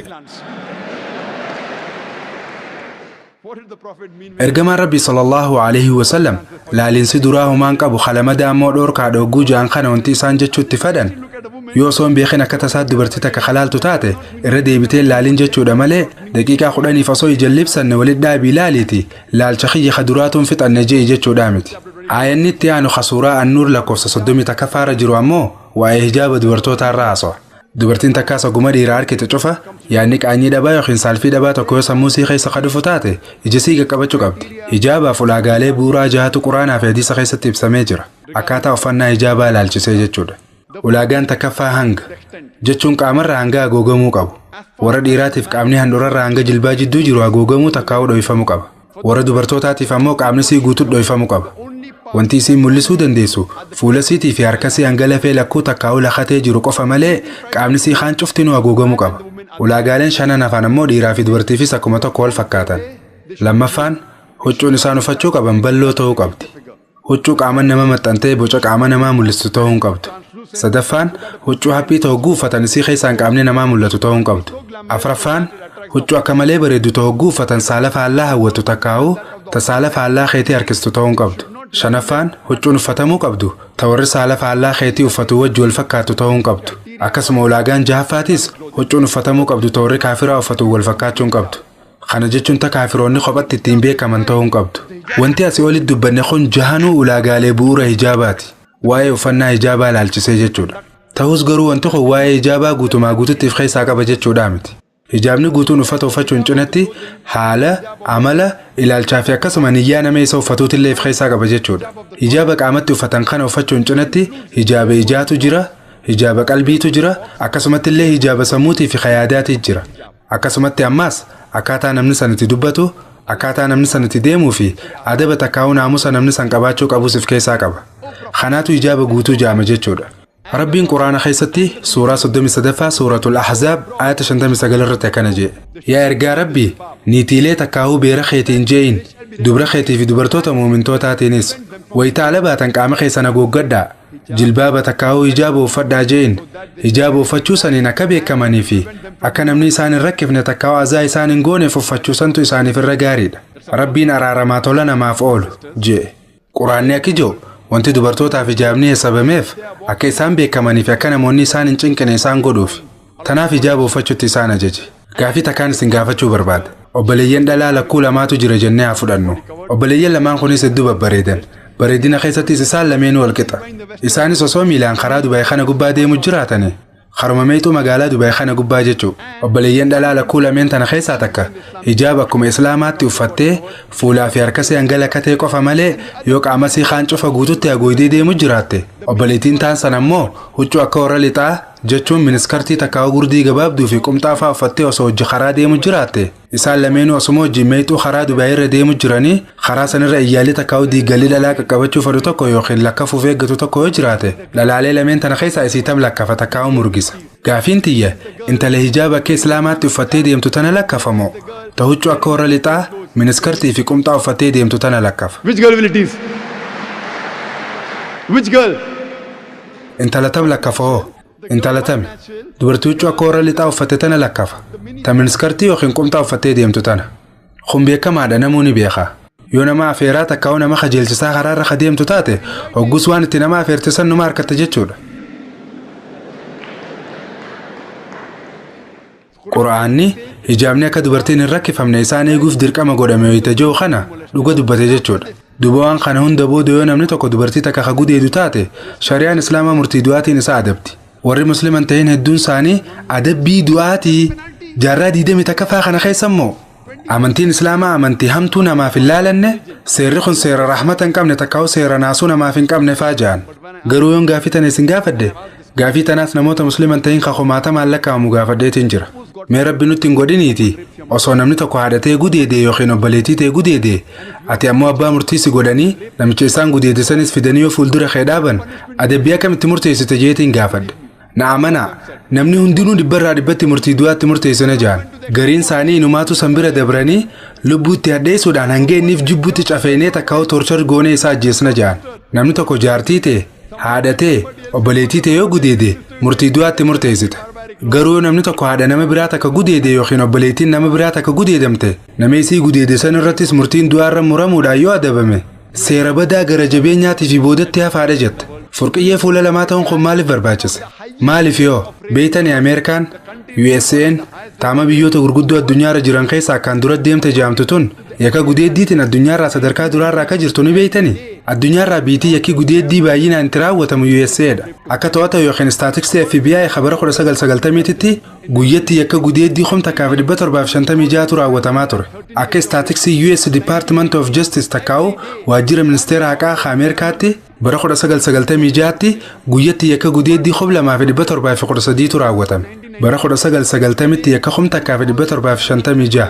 Bara 1996tti ammoo yakka 2713. Ameerikaanonni gama yakka kanaatiin jabaachaa dhufan fakkaatti. Waggoota 6 itti aanan keessatti inumaa daran mul'atanii jabaachaa dhufaniiru. Yoo waan kana herreedanii ilaaltan Ameerikaa keessatti sakandii 32 yakki gudeeddii tokkotu raawwatame jechuudha. Laalaagaa amma nuti galma kana keessa sa'a takkaa fi walakkaaf turree jirra. Garuu hanguma nuti as jirru kanattu yakka gudeeddii 150tu USA keessa raawwatamee jira jechuudha. Asirrattis gaafii nan gaafachuu barbaadu osoo seera shari'aa islaamaa ta dhiirtii hundi ogguu dhalaa harkitee ija isaanii qaqqabachuu qaban jettuu fi dhalaanis fuulaa fi harka isaanii hanga lakatee malee huccuu qaama isaanii guutuu dhoysitu naamusaan uffatanii deemuu qaban jettu osoo dalagaarra oolchanii kana booda dhiira fedhe kanuma dubartii gudeede hunda yoo adabbiin guddoon murtiin du'aa katti murtootu taate yakki gudeeddiidhaa Ameerikaa keessatti ta'aa jiru kun ni dabalamoo akkuma jirutti ta'amoo gadi irra talaata ni irrata kun seera qabatamaan mirkanaawe. Shari'aa hojiirra oolchisan boodaatuu bu'aa siinii harkita. Waan kana ta'eef jecha bakkee addunyaarraa yakki gudeeddii xiqqaan itti raawwatamu Sacuudi Arabiyaa ta'e.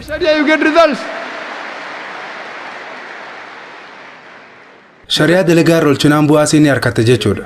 Hawaasni warra lixaa waa'ee bilisummaa dubartootaarraa wayita haasawan warri kabajaa dubartootaa ol fuudhanii tijaanii dubbatan. Garuu dalagaan isaan dalagu jira waan fokkottuu jecha isaaniitiin wal dhabdu malee waan biraa takka illee miti. Qaamasii saamamtee dhimmatti bahuu, lubbuusii xiqqeessuu, kabajaasii irraa fuudhuu tanuma khalaas. Hawaasni warra lixaa dubartoota ol kaasnee jirra ja'an. Garuu dhugaan jirtu dubartoota xiqqeessu jiraachuu isaanii agarra. Sadarkaa isaanii gabbuusuudhaan gara gursummeetiitti, jaalallee gara yuutti takkaa'u goshootti fi sadarkaa billaacha hawaasaatti isaan jijjiiraa jiran. Akkasumas gara harka namoota dhalaadhaaniif gammachiisuuf haduutii fi gara harka warra sagaggaalummaa daldaluu maqaa bareedaa aartii takkaa'u ogummaa fi aadaa jawudoo godhachuudhaan dubartoota itti daldalanitti sadarkaa isaanii gabbuusaa jiran. Warri lixaa maqaa aartii fi aadaa jiru kanaan intala isaanii ta dubiraa gurguru jiran. Haadholii yookiin ayyota isaaniitis gurguru jiran. Beeksisoota hedduu irratti wanti harkuun aadaa taates xeeroo takka illee jijjiiramne dhalaa ta'uu agarra. Beeksisa motorsaayikilaa takkaa'u duuduqqee irrattis isaan harkita. Mee dubartoonni duuduqqee yookiin motorsaayikila oofan hangam takka silaa? Ta'us garuu ammallee beeksisa motorsaayikilaa kanarra isaanumaatu jira. Beeksisa makiinaarraas akkasuma. Yoo parsantiidhaan keenya ilaalle dubartoonni makiinaa oofu waa xiqquma qofa. Ta'ullee garuu beeksisa makiinaarrattis dubartootuma harkitan. Namni tokko waa'ee beeksisa beekamaa BMW tokko na himee ture. Makiinaa BMW jaamtu ni beeytaniimi? Makiinaan tun Mercedes irra wayyaadha. Dargaggoonnis makiinaa BMW tana jaalatan. Makiinaan tun dhaabbinisiitis bareedduudha saffisaas ni qabdi. Akka namni tokko natti himetti beeksisa beekamaa BMW tokko irratti dubartii takka ta footoo beeksisa makiinaa san bira bikiinii takkaa waan harmaatii fi paantii qofa uffattee dhaabbattuutu jira. Barreeffamni isii biraan jiru tokko ammoo ammuma oofaati ilaalaa ja'a. Eenyu oofanoo? Intala san immoo makiinaadha. Kanaafuu maqaa dubartoota bilisoomsuu je'uun ijoollee isaanii ta dubiraa gurguru jiran haawwan takkaa'u ayyoolee isaaniitis gurguru jiran. Nuti ijoollee teenya ta dubiraa ni jaalanna, haawwata yookiin ayyoolee teenyaas ni jaalanna, jaartiilee teenyaas ni jaalanna.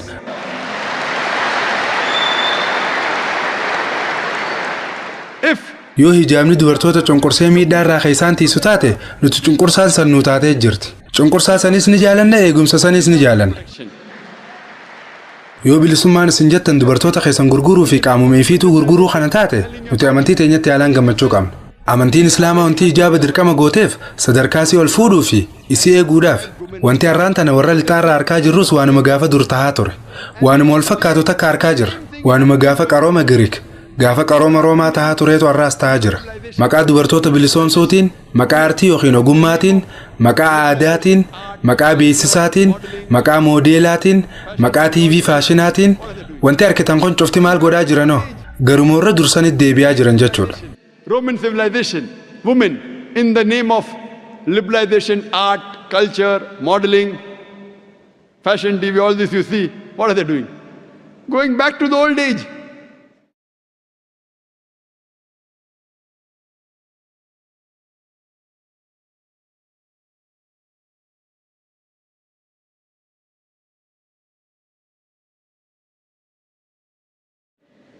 The eighth most common question asked by a non-Muslim is that why does Islam permit a Muslim to have non-veg food? You know, killing animal is a ruthless act. So why does Islam permit? Gaafiilee baramoo warri musliman ta'in gaafatan keessaa tasaddeettaffaa amantiin islaamaa maaliif nyaata kuduraan ala jiru musliimoonni akka nyaatan ayyamtiif? Beeyladoota ajjeesuun gocha gara jabeenyaa waan taateef duba amantiin islaamaa maaliif nyaata kuduraan ala jiru takkaa'u foon nyaachuu muslimootaaf ayyama gooti? Gaafii jettuudha. Duramee jalqabumarratti waan takkaan ifa godhuu barbaade. Kunis muslimni tokko nama kuduraa qofa sooratu qulqulluu ta'uudhaanis muslima gaarii ta'uu ni danda'a. Quraanaa fi hadiisa keessa aayaanni muslimoonni nyaata kuduraan ala jiru takkaa'u foon soorachuun isaanirratti dirqama jiru tokko illee hin jiru. Garuu rabbiin keenya uumaa waa hundaa subhaanahu wa ta'aalaa eega quraana keessatti nyaata kuduraan ala jiru takkaa'u foon nyaachuu nuuf ayyame wanti nuti nyaanneef maaltu jira? Quraanni suuraa 5ffaa suuratul maa'idaa ayata lakkoofsa takkarratti akkana ja'a. Yaa ayyuhalladhiina aamanuu yaa warra rabbii dhugoomsitan ahaddii takkaa'u beellama namaaf seentan guutaa horii afaan hin beekne ka rabbiin nyaachuu isiniif ayyame nyaadhaa ka nyaachuun haraam ta'uun isaanii isiniif himame malee jee. Beeyladoota rabbiin foon isaanii nyaachuu isiniif ayyame nyaachuu dandeesse. Ka nyaachuun dhoorkaadha jee isinitti hime ammoo nyaatinaa jee. Quraanni suuraa 16ffaa suuratul nahl ayata 5 irratti akkana jee. Rabbiin beeyladoota isiniif uume. Beeyladoota irraa huccuu owwaatii fi faayidaalee biraa hedduu argattan. Foon isaaniillee ni nyaattan jee. Quraanni suuraa 23ffaa suuratul mu'minuun ayata 21 irrattis dhugumatti beeyladoota keessallee gorsaatu isiniif jira. Garaa isaanii keessaa waan dhuyidan aannan isin obaasan. Ammaas faayidaalee hedduutu keessa isiniif jira. Foon isaaniillee ni nyaattan jee. Kanaafuu rabbiin quraana keessatti beeyladoota nyaachuun halaal godhame akka nyaannu nuuf ayyamee jira. Dubee eegasuu nuti musliimoonni maaliif hin nyaanne ree? Maaltu nyaachuu nu dhorka? Nyaata kuduraan ala jiru takkaa'u foon soorachuun bu'aa akkam akka qabu? Karaa saayinsaawaanis ta'e karaa loojikaatiinis sababaa isaanii xiinxallee haalaan lume. Arraan tana saayinsiin akka jettutti nyaata kuduraan ala jiru keessa waan qaama ilma namaatiif toluutu jira. Pirootiinaanis badhaadhaadha. Qaamni keenya amino asid barbaada. Amino asidiin qaama ilma namaa keessatti uumamuu hin dandeenye 8tu jira. 8 kun ammoo nyaata alarraa argannu takkaa'u wantoota biraa soorachuudhaan argama. Kunis essential amino acid takkaa'u amino asidii akkaan barbaachisaa jedhamuudhaan beekama. Essential amino acid 8 kana cufaa'u nyaata foonii qofa keessaa argachuu dandeenya. Waan kana ta'eef jecha foon pirootiina guutuu jedhamee yaamama. Nyaanni kuduraalee tokkolleen ka essential amino acid takkaa'u amino asidii akkaan barbaachisan 8 kana cufaa'uuf keessaa qabu tokkolleen hin jiru. Dabalataan foon niyaasiniin badhaadhaadha. Vaayitaamin B fi nyaata qaama ilma namaatiif toluunis badhaadhee jira. Soorata waan hundi walitti qabatee jiruun badhaadhee jira jechuudha.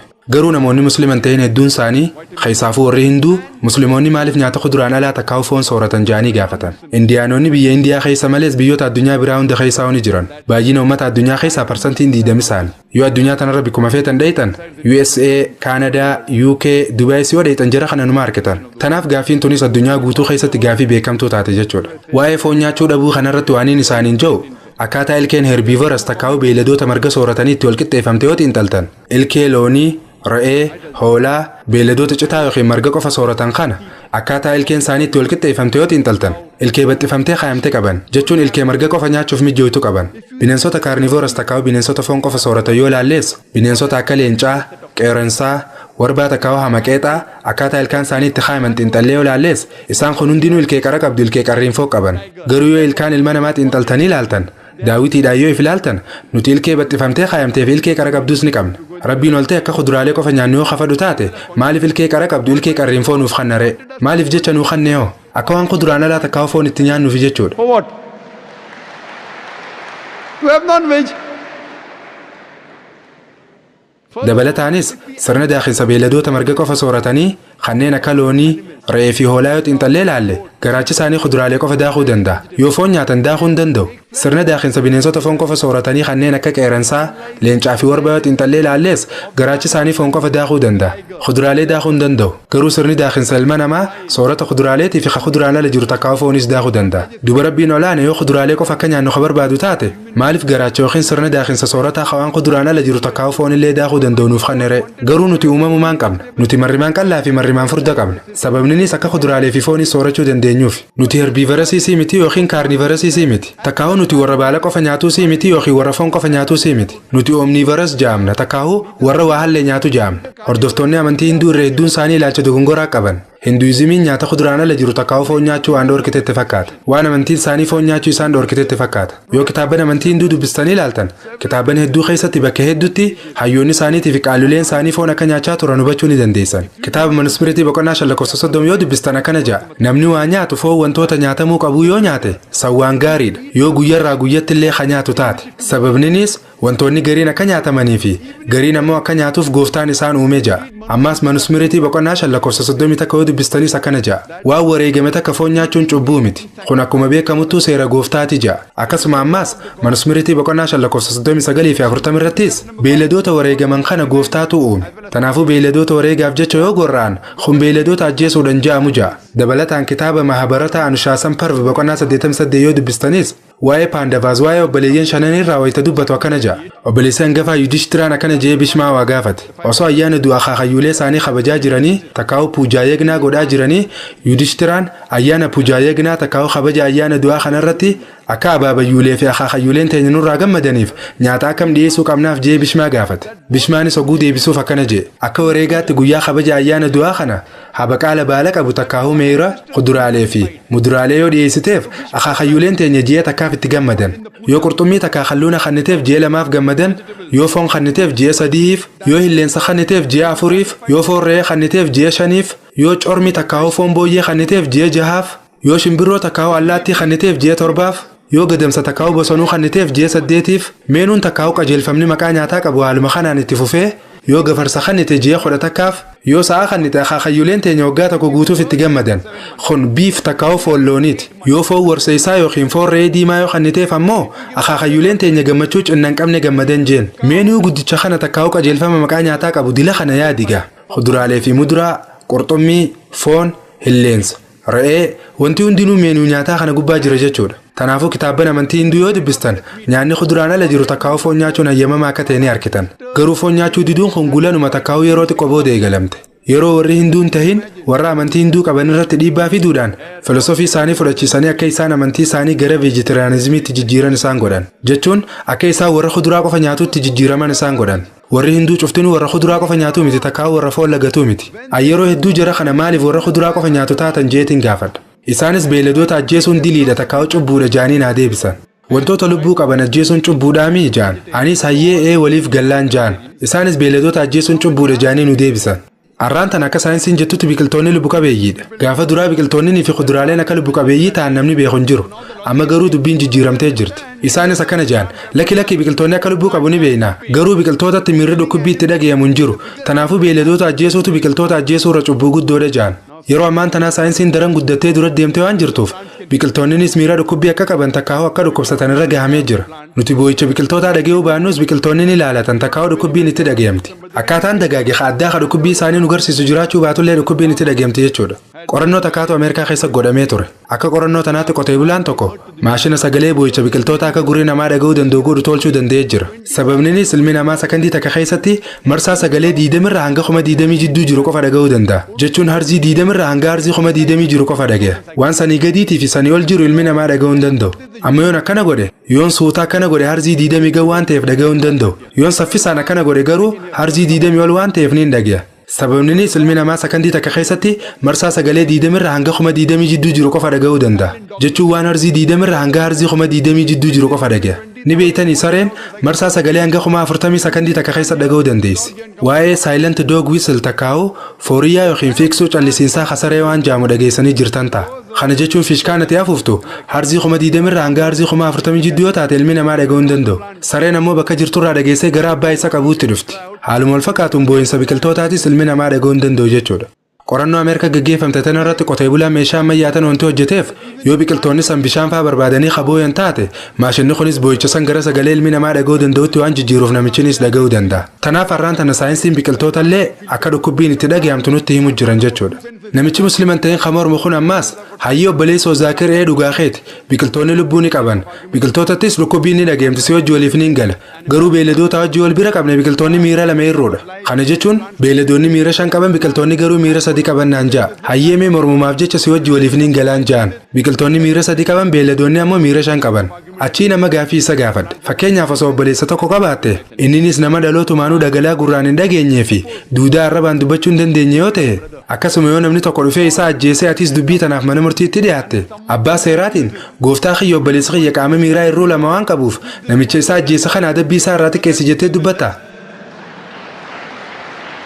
Dhugaan jirtu inumaatu namicha kana adabbii dachaatti murii jettaan obboleessa kiyya keekkata kallee hin qabne gurraan hin dhageenyee fi arrabaan dubbachuu hin dandeenye waan ajjeeseef adabbii isaa tana dachaa godhi itti murteessi jettaan. Tanaafuu duuba mee loojikni hanqina miiraatiif jecha adabbii namarraa hir'isiisu eessa jira? Amantii Islaamaa keessatti qaama miiraa lama irruu qabaachuu fi lama tirfii qabaachuu wanti ijoon dalagu. Quraanni suuratul Baqaraa juuza 2 ayata 168 irratti wantoota isiniif halaal ta'ee fi gaarii ta'e nyaadhaa ja'a. Waan rabbiin nuuf fayyamee fi waan gaarii soorachuu dandeessa. Tanaafuu yoo waan halaal kanuu fayyamamee fi waan gaarii ta'e kanuu fayyamame ta'e nyaachuu ni dandeessa jechuudha. Warroota musliman ta'een kan nyaata kuduraan ala jiru takkaa'u foon nyaachuu morman laalchisee hayyee gaariidha beeyladoota ajjeesuu hin qabnu jennee walii galleen lakkoofsi baay'ina beeyladoota akka saffisaan dabalaa deemu ni beektani. Kana jechuun yoo foon beeyladootaa soorachuu dhaabne addunyaa irratti baay'inni lakkoofsa beeyladootaa daran dabala jechuudha. Akkuma yeroo ammaan tanaatu biyyoota garii akka Indiyaa fi Chaayinaa keessatti baay'inni ilma namaa walirra dabree heddummaatee jiru kanatti yoo baay'inni lakkoofsa beeyladootaatti walirra heddummaatu taate rakkoo fiduutu mala. Ana akka dhuunfaatti yoo namni musliman ta'een tokko foon nyaachuu kan feene taate rakkoo takkallee hin qabuuf naamanaa waan takkallee dantaan qabuuf sababni Indiyaa keessatti warri musliman ta'een cuftinuu foon nyaachuu ka'ee galan taate gatiin foon re'eetii fi horii daranuu nuqqaalawa yoo isaan nyaata foonii kan nyaannillee taate rakkina takkallee hin qabu garuu yoo namni tokko nyaata kuduraan ala jiru takkaa'u foon nyaachuun haraami diliidha kanaan jiru taate yeroo nan ibsa loojikaa dila kana kannuuf yeroo sani jechuudha. It's a sin. That's the time I give all this logical explanation. The ninth most common misconception asked is that non-Muslims say we don't have any problem.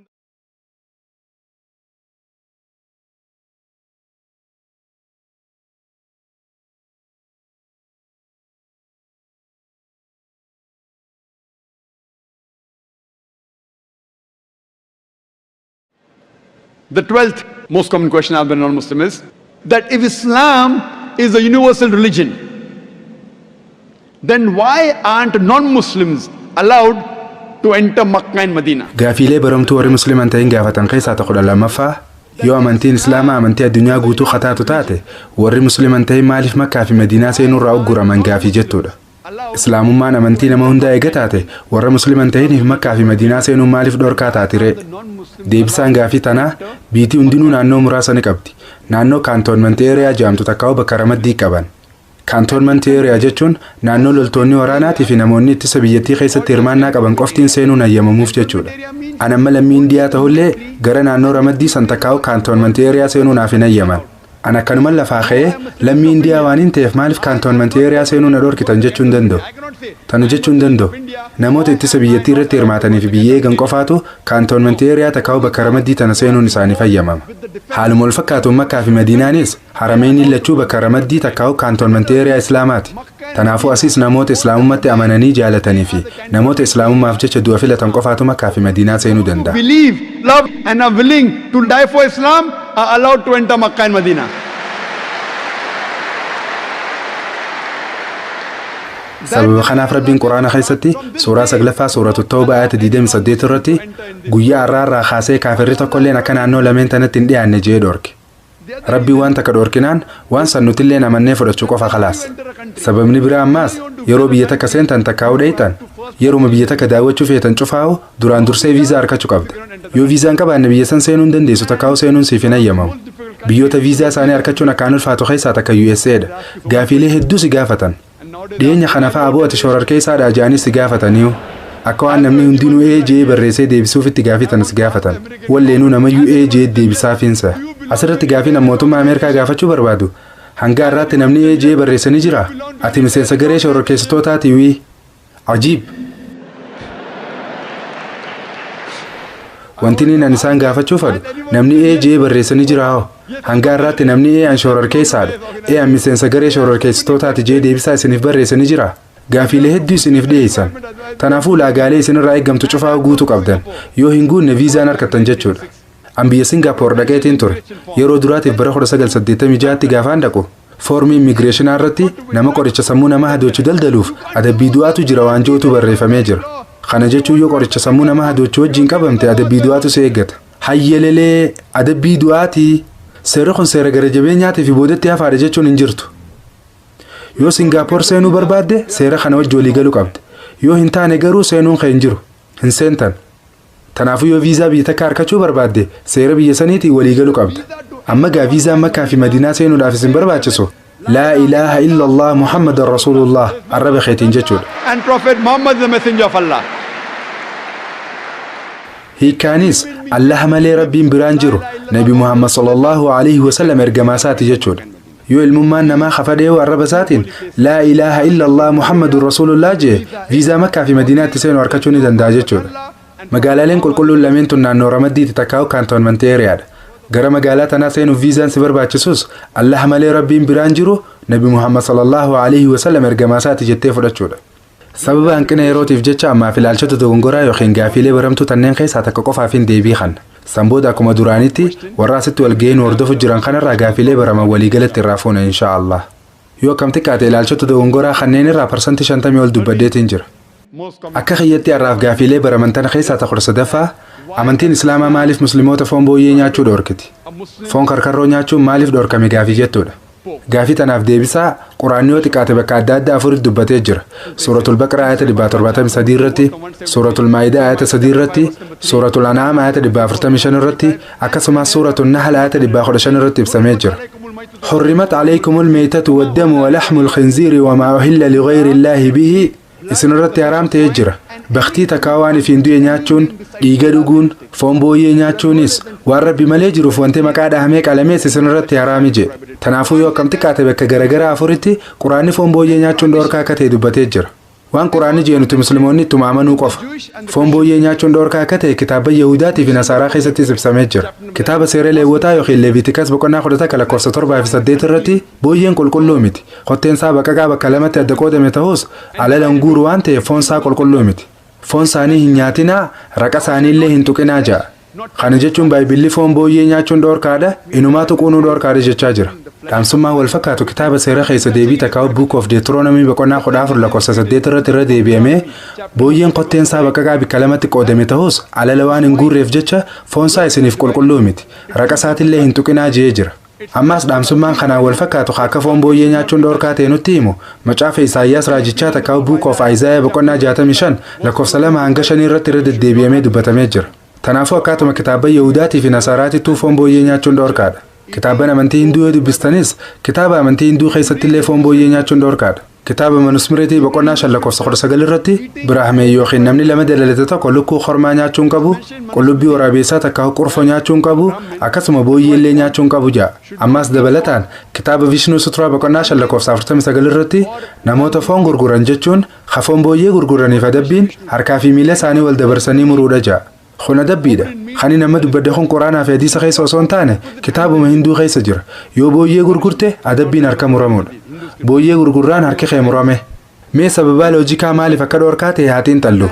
Kanaafuu akkaatuma kitaabota amantiilee adda addaattu fedhii amantii kiristaanaa ta'a, fedhii amantii Yahudaa ta'a yookiin Hinduizimii fi akka amantii Islaamaatittis kitaabonni amantiilee tanaa hundinuu foon booyyee nyaachuun dhoorkaa akka taate ifaanifat dubbatee jira. Mee sababa loojikaatii fi sababa saayinsaawaa foon booyyee nyaachuun dhoorkaa ta'eef xiinxallee haa laallu. Arraan tan akka saayinsiin fayyaa jettutti namni tokko yoo foon booyyee nyaatu taate yoo xiqqaate carraa dhukkuboota garaagaraa 70 qabamuudhaa qaba. Dhukkuboota raammolee mamaxxantoota akka piinwoorm takkaa'uu raammoo garaa, raawundoorm takkaa'uu raammoo geengoo, huukoorm takkaa'uu raammoo maagaatii fi kan kana fakkaatan itti oofigaa. Yoo booyyee nyaate dhukkuboota raammolee marrimaanii mamaxxananii akkanaa hedduudhaaf saaxilama jechuudha. Raammoon maxxantuun hundarraa wakkaanamtuu taaniyaa sooleem jaamti. Taaniyaa sooleem maqaa biraatiin yookiin jecha warra waan kanarraan beeyneetiin teepoorm takkaa'uu minni yookiin muqurtii takkaa'uu raammoo koosoo jaamuudhaan beekamti. Teepoorm takkaa'uu raammoon koosootu marrimaan keessa jiraatti. Ammallee hedduu dheertuudha. Qilleensii ta'uu vaaja'amtu ujummoo dhiigaa keessa bololi'uudhaan qaamota garaagaraa hedduu seenuu dandeessi. Yoo sammuu nama seente miimoorii takkaa'uu kuufannoo yaadata namaa balleessuu dandeessi.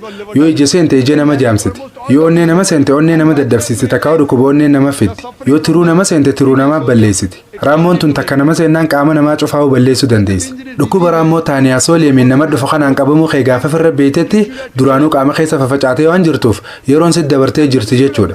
Carraan kee du'a qofa. dhukkubni biraa hamaan kayoo namni foon booyyee nyaate nama qabu takkaa'u foon booyyee nyaachuudhaan nama dhufu tiraakiuuris jedhama. Namoonni hedduun ilaalcha dogongoraa qaban foon booyyee kana yoo qacollotti haala dansaan bilcheessite maxxantoonni qonni du'an itti fakkaata. Akka qorannoon godhamte agarsiisu takkatti namoota dhukkuba tiraakiuurisiin qabaman 24 keessaa namoonni 22 foon booyyee qacolloo bilcheessanii jiran.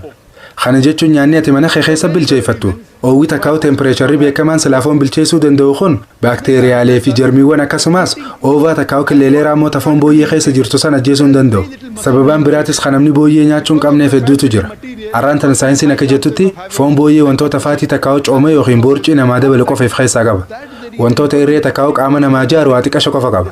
Sababa wantoota cooma qofa namaa dabalu qabaachuu isaatiin namni foon booyyee kana nyaate carraan dhukkuboota akka hypertension takkaa'u dhiibbaa dhiigaatii fi astiroogilaasisiin qabamuudha akkasumas carraan onneen dhaabbachuudha haalaan olaanaadha. Waan kana ta'eef lammiileen Ameerikaa parsantiin 50 ol dhukkuba hypertension takkaa'u dhiibbaa dhiigaa kanaan qabaman. Sababni irra hedduun isaanii waa warra booyyee takkaa'u harkarroo nyaatu ta'aniif. Arraan tan akka beekuu dandeenyetti bineensi dachuma addunyaa tanarraa wakkaan ajaa'uu fi xuraawaa jaamuun beekamu booyyeedha. Bakka tortorri faltii fi ajaa yookiin xuriin jirtu cufaa'u booyyeen dhabdan. Booyyeen bineensa akkaan fokkatuu fi ajaa'aa wasakha. Namoonni gariin biyya akka Awustiraaliyaa keessatti booyyee haala gaariidhaan kunuunsanii waan horsiisaniif foon isaanii qulqulluu bareedaa dafaa ja'an. Anis waaniin isaaniin jiru Awustiraaliyuma sanittuu istaayi takkaa'u mooraa yookiin dalliiuma booyyeetti horsiisan san keessattuu beeytaa booyyee wayita udaanu deebiseetuma albaatii udaansaa san nyaata. Duba saa 24 guutuu namni wayita inni udaanu hunda tottoo'atee dafee faltii isaa san isa jalaa guuru ni jira. Kanaafuu Awustiraaliyuma sanittuu booyyeen fokkottuu fi xurooytuudha. Akkasuma bineensa akkaan ajaa'uu fi balfamu. Sababoota hedduu keessaa kabiraa tokko kaniin anni jira jee yaadu. Arraan tan akka saayinsiin jettutti addunyaa tanarraa bineensi sablaan qaanyawaan saalfii takkallee beenes booyyeedha. Bineensota keessaa yeroo walqunnamtii saalaa takkaa'u wal hormaataa raawwatu hiriyoonni isaa akka isa daawwataniif afeeru booyyee qofa. Booyyeen wayita dhaltuu wajji walqunnamtii saalaa raawwatu hiriyoota isaa afeeree yeroo inni walqunnamtii saalaa raawwatu akka laalan godha. Beeytanii Ameerikaa keessatti warri hawaasa ammayyaawaa jaamuun beekamu kun qophii bashannanaa irratti daansii taphatan takkaa'u ragadanii burraaqan. Eega daansii taphatanii quufan booda jaartiilee isaanii wal jijjiiran. Ati jaartii tiyyaa wajji rafi anis jaartii teetii wajji rafa waliin ja'an. Booyyee nyaataniimi amalli keessanii fi hojiin teessanis tanuma akka booyyeeti.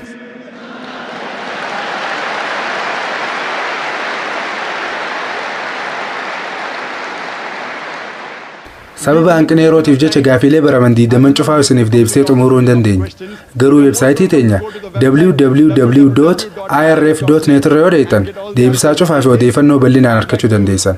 Yeroo hanganuuf hafe kana gaafii fi deebii walgahii teenyaa tanaaf hin banaa dhiisuufadha. Haasoo qiyyaas ayata quraanaa khasuuraa 17ffaa suuratul Israa ayata 80 takka jiruuniin xumuruu barbaada. Waqul jaa al-haq wa zahaqa al-baaxilu inna al-baaxila kaana zahuuqa. Jeeyin dhugaan dhufte sobni dhabame dhugumatti sobni amaluma isaarraa dhabamaadha. Wa aakhiru da'waanaa ani alhamdulillahi rabbil aalamiin.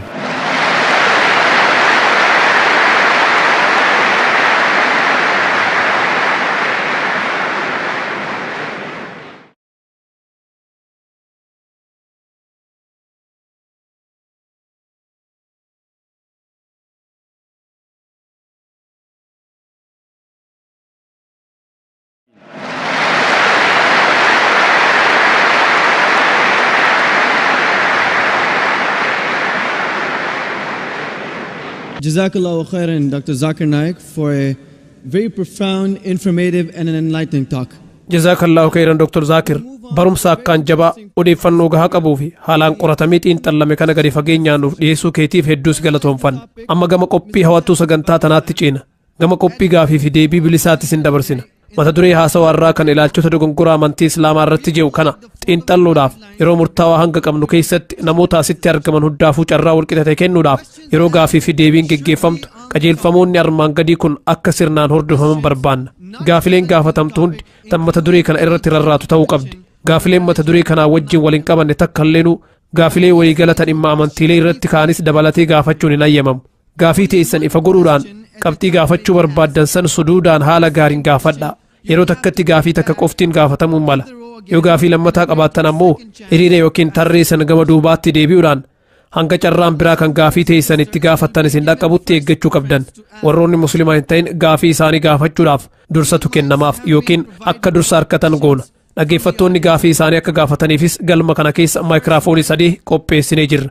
Maayikiin dura gama bitaa kiyyaatti argama. Kan lammataa warra dhiiraatiif jidduu tana jira. Kan sadaffaatis gama dubartootaatiin jira. namoonni gaafii gaafachuu feetan maayikiraafoonii kanneen keessaa tokko duubaan tarree galuudhaan dhaabbadhaati yeroo namni maayikii san biratti nama keessummeessu maayikii isiniif kenne qofa maayikiitti dhiyaadhaatii dubbadhaa yeroo takkatti gaafii maayikii tokkorraa gaafatamtu qofa fudhanna haala kanaan akkasitti in clockwise rotation yookiin bitaarraa gara mirgaatti tartiibaan deemna gaafii teessan gaafachuun durattis maqaa keessanii fi dalagaa teessan akka nuuf ibsitan kabajaan isin gaafanna amma gaafii jalqabaa fudhachuudhaan eegalla hayyee obboleessoo osoo gaafii ta'e hin gaafanne dura maqaa keetii fi dalagaa ta'e ibsuudhaan eegalla. Name and profession before you pose your question. I'm Dr. Chabra. I'm an eye specialist. An Dr. Chabra naan jedhan ispeeshaalistii ijaati bar 1984 irraa kaasee as Duubaay keessa jiraachuu jira. Yeroo muraasa faasawu Dr. Zaakir dhageeffachuu carraa argadhe. Yeroo cufayyuu isa dhageeffachuun guddoo dansa odeeffannoo gahaa namaa kenna nam barsiisa iji namaa bana akkasuma mallee yeroo cufa gaafii is gaafachuullee nam gammachiisa. Nam duraa ka gaafii is gaafatta'u kiyyaallee an carra gaarii qaba. Gaafiin kiyyinni duraa akka ati jettutti bakki qulqulluun yookaan kaabaan wiirtuu irratti argamaa jetti. Kanaafuu namoota hundaaf wal qixxee jetti. Garuu akkan yaadutti tarii sirriis ta'uu danda'a yookaan dogoggoruus danda'a. Gooftaan yookaan waaqii bakkum hundi jiraa wanti isatti ulfaatu tokkolleen hin jiru bakkum hundatti argama akkasuma mallee waa hundi danda'aadhaa jedha. Kanaaf bakka tokko qofatti argamuunis irraa hin eeggamu. Inni bakka hundaa'u jiraatadhaa jedhee yaada. Non-Muslim brother asked a good question. Obboleessa keenya kan musliman ta'in gaafii gaarii gaafate. Haasoo kiyyatti hedduu gammada akkasumas gaafii na gaafachuunis hedduu isa gammachiiste. Anilleen gaafileedhaaf deebisaa kennuun hedduu na gammachiisa obboleessoo. Gaafiin inni gaafate gooftaan waan hunda danda'aadha bakka hunda jiraataadha. Kanaafuu inni jidduutti argamuun maaliif barbaachise jedhee gaafate. Obboleessa ogguun haasoo godhu sana kan taanetti hubattee na fakkaata. Angoon kumaa gooftaan jidduutti argaman jenne an akkas hin jenne. An kaabaan jidduutti argamtiin jee malee gooftaan jidduutti argaman jenne. Kaabaan qiblaadha kallattiidhaan jee. Kaabaan kallattii nuti tokkummaa uumuudhaaf qofa itti fayyadamnu. Nuti yeroo rabbii olaanee gabbarru wanti karaa kallattii takkaa fuula keenya deebisnee salaannuuf tokkummaa uumuudhaaf jecha malee gooftaatu achi jira jechuu keenyaa miti. Quraanni suuratul baqaraa ayata 177 irratti ifaa ifatti dubbatee jira. Dalagaan gaariin fuula keessan karaa bahaatii fi karaa dhiyaa garagalchuu miti. Ta'us garuu dalagaan gaariin ati Allahatti amanuudha ja'a. Tanaafuu siitu akka malatti hubate jechuudha. Kaabaan qibla kallattiidha. Tanaaf tokkummaadhaaf jecha kallattii jidduu irratti argamtu taate. Rabbiin achi jidduu hin jiru. Rabbiin arshii gubbaa kursiisaa irra jira. Tokkummaa uumuuf jecha waan karaa kallattii takkaa garagaluu qabnuuf kaabaan jidduu nuuf godhamuu si hubanne jechuudha. Kunis akka namoonni garagaraa cufti ilmi namaa hundinuu addunyaa tana keessa bakka adda addaa jiraatan cuftinuu caaya takka jala tokkoomanii akka karaa kallattii takkaa garagalaniif jechuudha. Sababninis nuti wayita ibaadaa goonu wayita salaannu jamaan salaatutti amanna tokkummatti amanna waan ta'eef obboleessa gaafii teessiif deebise jeetii yaada. Hayyee guddoo galatuun. Amma gaafii itti aanu dubartootarraa fuuna. Wanta kaan isiniin jechuu barbaada. Namni musliman ta'e yoo jiraate gara maayikiroofoonaa haa dhufu. Haalaan isin siman. Kun carraa keessanii gaafii feetan islaamummaa irratti fi amantiilee wal bira qabuu irrattis gaafachuu dandeessan. Yoo qeequllee taate, yoo islaamummaa dha'uu taates, quraana tuquu yoo taatellee niin fudha. An dargaggeessa jabaa waan hin ta'eef ofirraa deebisuu hin danda'a rakkoon takka illee hin jirtu. Yoo warri musliman ta'in gaafii feetan qabaattan, ibsa feetan barbaadanis niin jira. Waan hin anjoo hunda wajjin walii galuun dirqame sanirra jiru miti.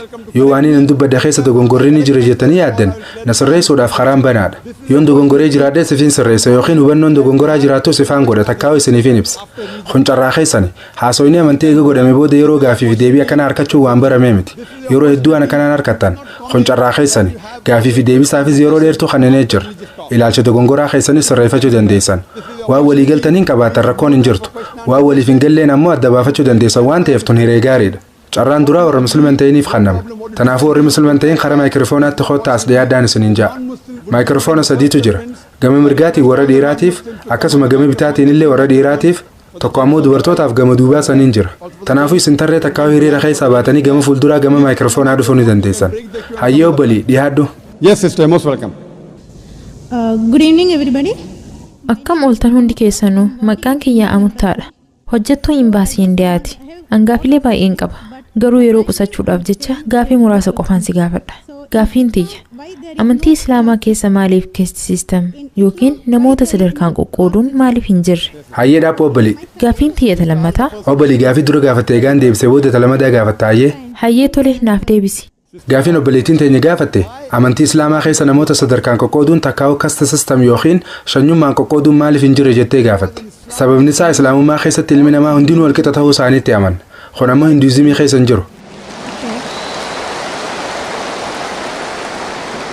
قرآن سورة فتم سقلفا سورة الحجرات آيات أخرى سديرة كنجا يا أيها الناس إنا خلقناكم من ذكر وأنثى وجعلناكم شعوبا وقبائل لتعارفوا إن أكرمكم عند الله أتقاكم إن الله عليم خبير يا إلمان نمانو تديرتك في دلاتك الرئيس نوم akkasuma saboota fi gosoota isin goone akka itti wal beeytaniif akka itti wal tuffataniifi miti namni rabbii biratti akkaan jabaatii fi kabajamaan nama sodaa rabbii qabu rabbiin keessaa fi gubbaa namaatiis beekaadha ja'a ulaagaan rabbii olaanaa bira madaalamtuun sadarkaan ilmi namaa tokko ilma namaa kabiraatirra caaluun saalaanii miti shanyii yookiin sadarkaanii miti bifaanii miti qabeenyaanii miti umriinii miti garuu taqwaadhaani sodaa rabbii qabaachuudhaani qulqullummaadhaani karaa qaceellumaarra jiraachuudhaani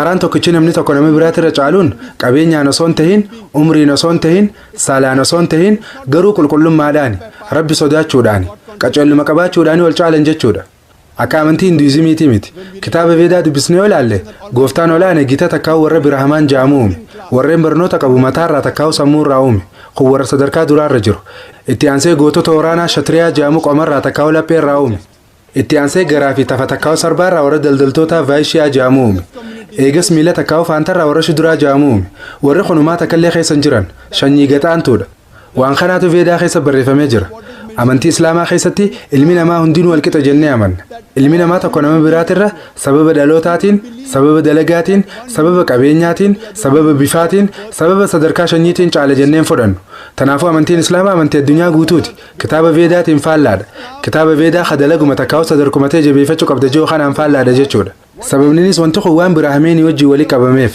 jarri kun silaa dhibbeentaa waa xiqqo parsantii waa xiqqasho qofa akka isaan jaanitti yoo shuduraa taatee dhalatte umrii tee guutuu shuduraa taatee jiraatta osuma biraahimeeniif tajaajiltuu taatee hojjettuu jiraatta tarii jireenyatti aanu keessatti nama gaarii takkaa'u jireenyi keessif wayyaa'u mala ammoo wanti kun hundinuu aayidiyooloojiidha takkaa'u yaaddoodha yookiin yaada sirna polotikaa takkaati nama san qabachuudhaaf takkaa'u akka namni san isaan biraan deemne godhuufi akka namni sadarkaa gadaan ture jirus sadarkuma sana irratti hafuuf akkasumas dureeyyoonni warri sadarkaa oliirra jirus akka sadarkuma olii sana irratti hafuuf kana hunda godhan nuti amantii islaamaa keessatti walqixxumatti amanna amantiin islaamaa amantii nama hundaa waan taateef sadarkaan qooduu takkaa'u shanyummaan qoqqooduu kana dhorkiti jechuudha gaafii teessiif deebisa jeetii yaada obbolii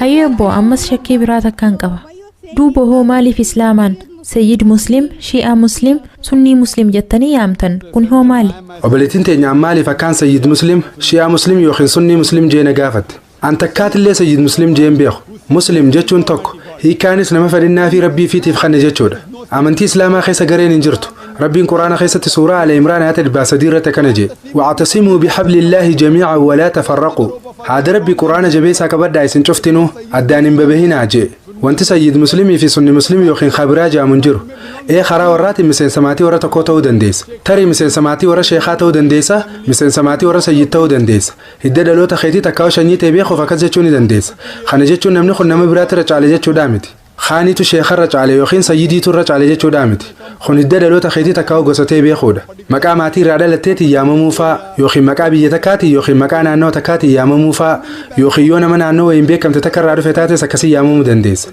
tanaafuu kun bakka inni irraa dhufe yookiin dubbee maatiiti malee namni tokko nama biraatii oli takkaa'u nama biraatirra caale jechuudhaa miti karaan tokkichi ilmi namaa tokko nama biraatirra caaluun qulqullummaadhaanii qaceelloominaa fi rabbi sodaachuudhaani jechuudha gaafii teessiif deebisa jeetii yaada obbolee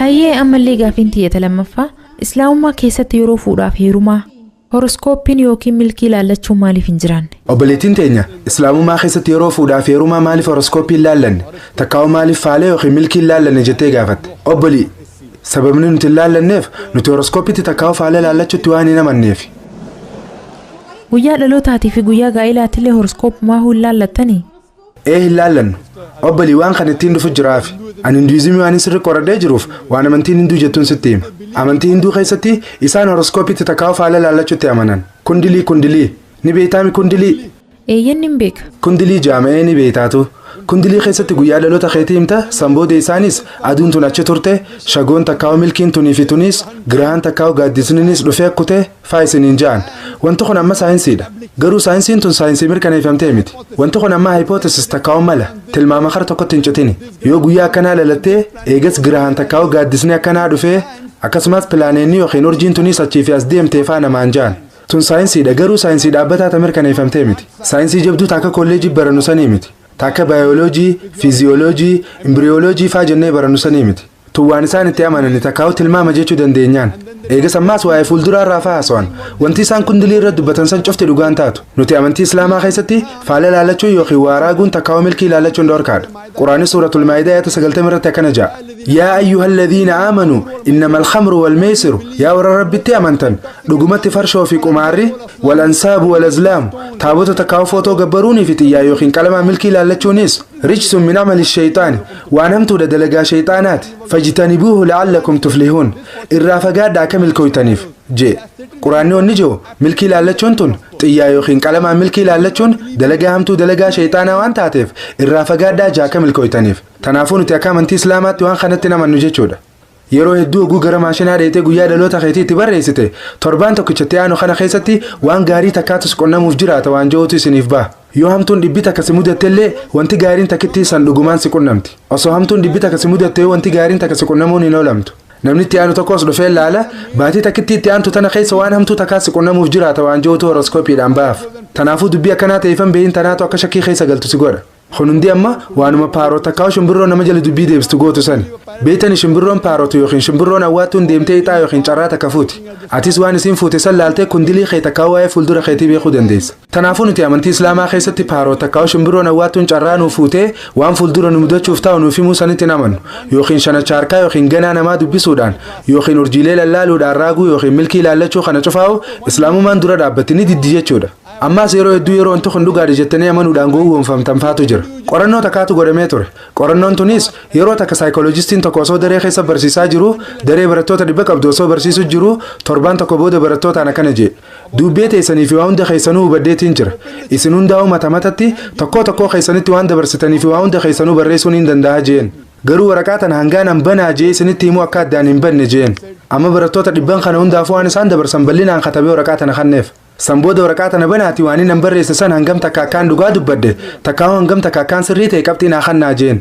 Naamana barattoota irraa parsantiin 95 ol Piroofeesartichi kun parsantii 90 ol sirrii dubbate jaanii qabxii kannaniif. Harka 100 irraa harka 90 sirriidha jaan.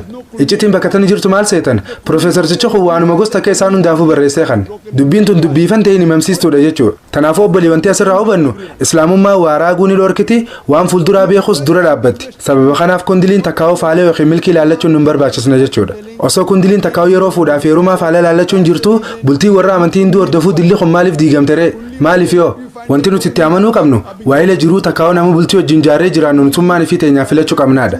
Ergamaan keenya jaalatamaan Nabi Muhammad sallallahu alaihi wasallam hadiisa sayyaa keessatti akkana jedhan dubartiin waa afurii fuudhamti bareedinaaf qabeenyaaf nasaba takkaa'u warra isiitiif akkasumas diin isiitiif tadiin qabdu san filadhu isiitu hundarra caala jedhan. Nama bultii wajjin jaaru filachuu keessatti wanti waa hundarra caalu waa'ila jireenyaa tadiin qabdu filachuudha malee kundilii takkaa'u milkii ilaallachuudhaanii miti. Jiyoon kalaleessaatii fi fuulbana keessa dhalachuun jijjiirama takkallee hin fiddu. Diinii wal fakkaachuu qaban takkaa'u imaanaan madaalamuu qabdi. Sababa kanaaf obbolii nuti amantii islaamaa keessatti dubartoota muhsanaa jennee yaamna. Afaan arabaatiin muhsanaa jechuun bakka shayxaana takkaa'u hamtuu jalaatii dahatan jechuudha. Amantii biraa keessatti ammoo hinduizimiis dabalatee dubartoonni akka meeshaa shayxaanaatti ilaalaman. Quraana keessatti dubartoonni muhsanaa jaamanii yaamaman. Hiikkaan jecha arabiffaa kanaatis bakka waan hamtuu takkaa'u shayxaana jalaatii dahatan jechuudha. Kanaafuu yoo dubartii diintee imaana qabdu fuute inshaallah jaarsisiitillee karaa dogongoraa irra deemuu ni dhorkiti jechuudha. Deebii gaafii teetisii deebisee jeetii yaada obbolii. Hayya galatoom. Gaafii tiyya sadaffaa itti dabaluu danda'a? Obbolii uummata biraatiifis carraa kenninuuf hogguu carraan san naannoo sigee atis gaafii ta'e gaafachuu dandeessa. Hayyee galatoom. Humaa rakkoon hin jiru atis achuma dhaabbachuu dandeessa. Namoonni musliiman ta'in kabiraa gaafii isaanii akka gaafatanii ayyamnaaf. Yoo namoonni musliiman ta'in kabiraa jiraatan isaaniif carraa kennineeti sanbooda ati gaafatta hayyee obbolii akka namni hundinuu carraa harkataniif jecha hayyee obbolee soo dhiyaadhu.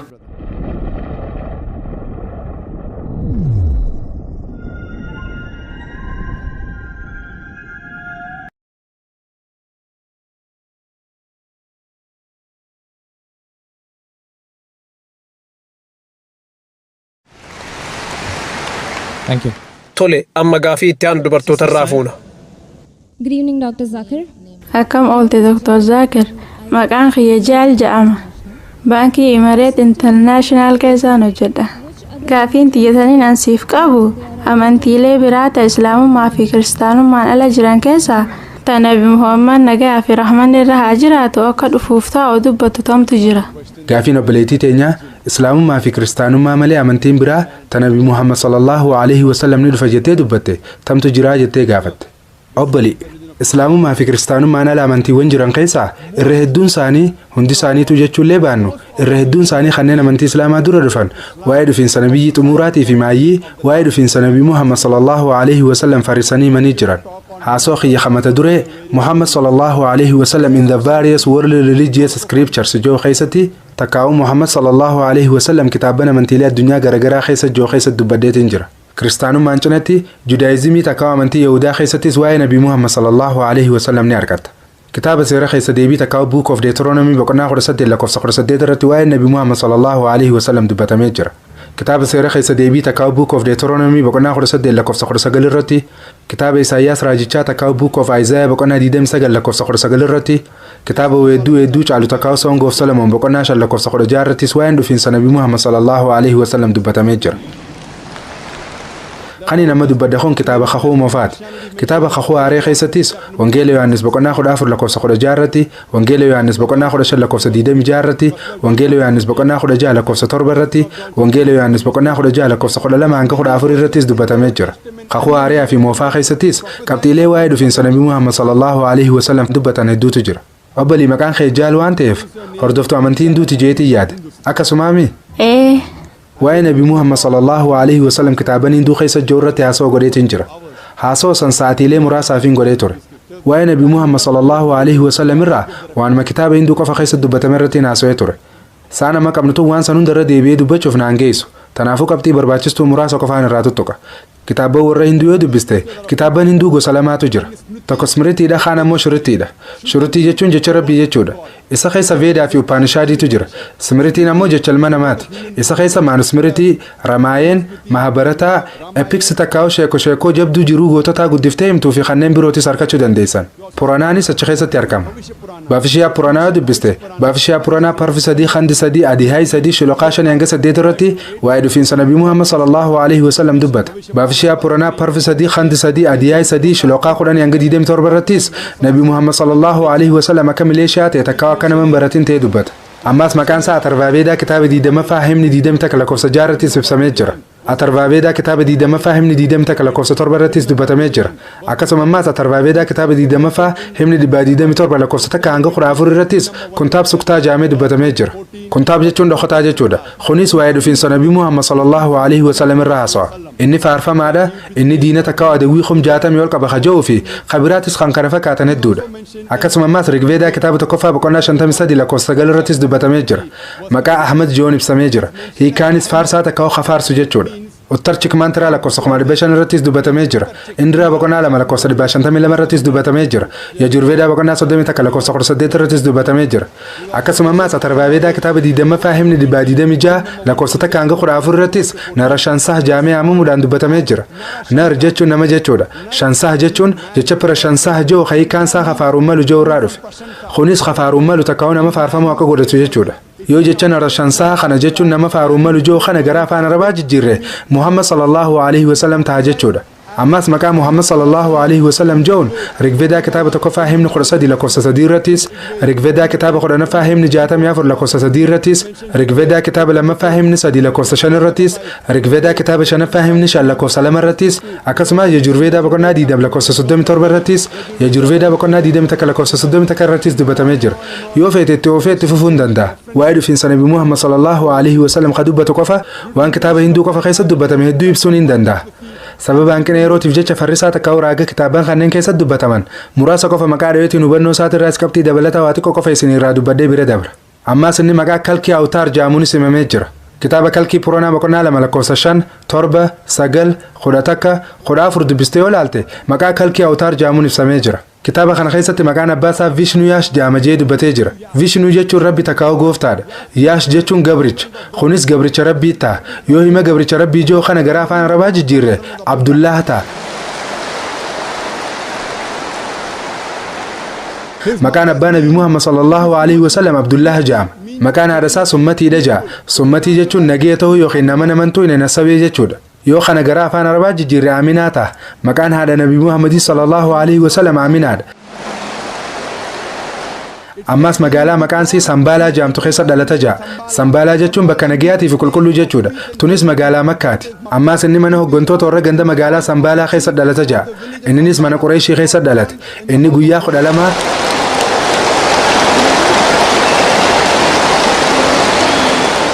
qabxiileen hanqaasu cufarrattu harka 70 lakkaa'amuu dhawamaa jira. Maasha Allah.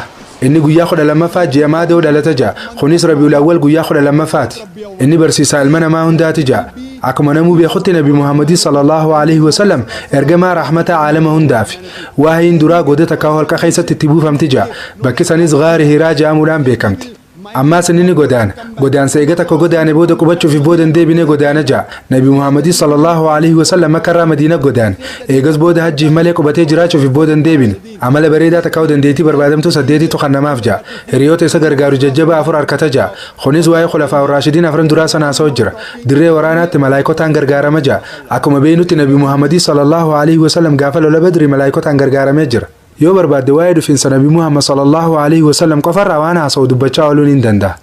Tanaafuu yoo ati nama amantii hinduu hordofu taate, yoo nama kitaaba hinduutti amanu taate, awtaar dhumaatii fi goolabbiitti amanuu qabda. Ergamaan xumuraatii fi maayyii hinduizimii keessatti Nabi Muhammad nagayaa fi rahmanni Rabbi irraa haa jiraatu.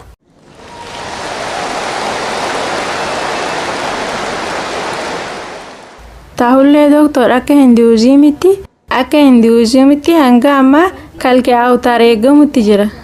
Kanaafuu ati wanti kun akkami? Yoo ati wanti kun akkami ati waan kanarraa quban qabdu jechuudha. Yoo kalqii awtaar hanga ammaatti eegamu jira jettee kalqii awtaar amma jiru fudhachuu didde hogguu sana osoo hin ta'in sumaatutti gaafatama. Matuma kee qomatta. Hayyee. Awwal fakkeenya hedduun siif himee jira. Waan inni dubbadde kana ragaadhaan harkaa hoffisu qabda. Kitaabni kiyya Vishnuyaas ja'a. Amma maqaa abbaa isaatiin jee. Ati ammoo maqaan abbaa Nabi Muhammad sallallahu alaihi wasallam Vishnuyaashii miti jettee ragaadhaan na amansiisuu qabda.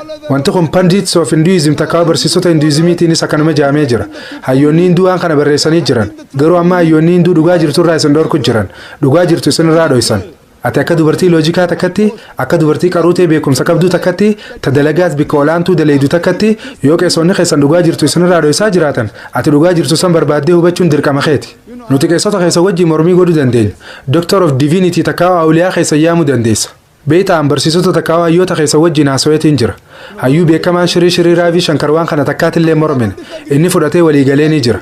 Waa'ee tokkichummaa Rabbii olaanaa irratti fakkii qabaachuu dhabuu isaa irratti waan hin anjee waliigalee jira. Nabi Muhammaditti sallallahu alaihi wasallam amanee jira. Waan san garuu fudhachuu dide. Sababni isaa yoo fudhate hordoftoota isaa waan dhabuuf jecha. Ammoo obbalii ati hordoftoota ho'i qabdaa? Tanaaf ati amma sodaa hordoftoota dhabuudhaan qabduu jechuudha. Tanaafuu wayitaan ragaa dila kana siif dhiyeessaa jiru kanatti waan jaamessa lakkoofsa wajjin wayitaan siif himaa jiru kanatti irra diddiba godhee takkaa walumaan dhee bira dabrutti hin jiru. Yoo barbaadde deemtee adda baafachuu dandeessa. Garuu egaa adda baafattee booda ergamaa xumuraatii fi kamaayyiitti amantee ni fudhattaa? Ni fudhattaa hin jee? Tanaafuu Nabi Muhammaditti sallallahu alaihi wasallam ni amantaa? Maasha Allah.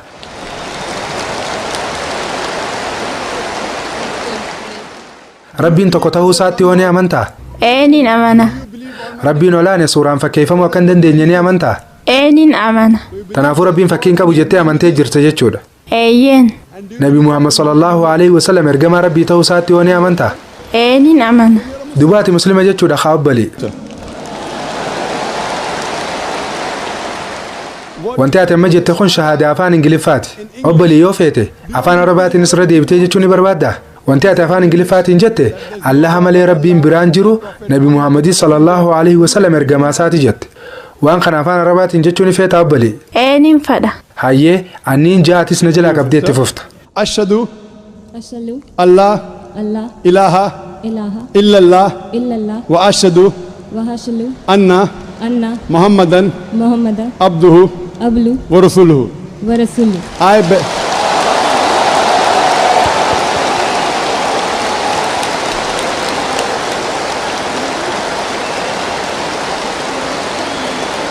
Masha Allah boleh tanya. May Allah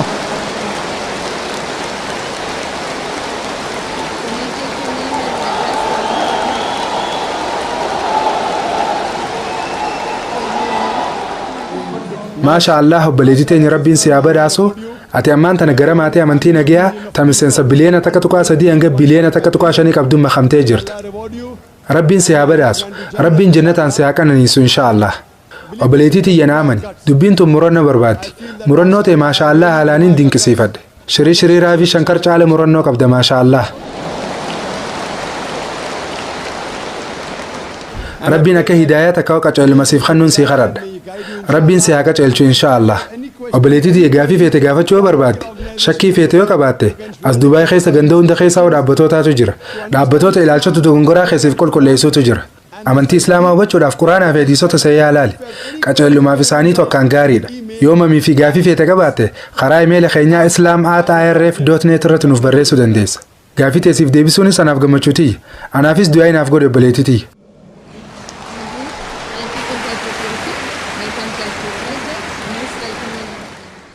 gaafii itti aanu warra dhiiraa irraa fuuna.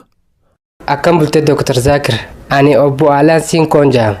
Gaafiin tiyya ani islaamummaa fudhadhee itti seenuun barbaada. Islaamummaatti seenuudhaaf maal godhuun qaba?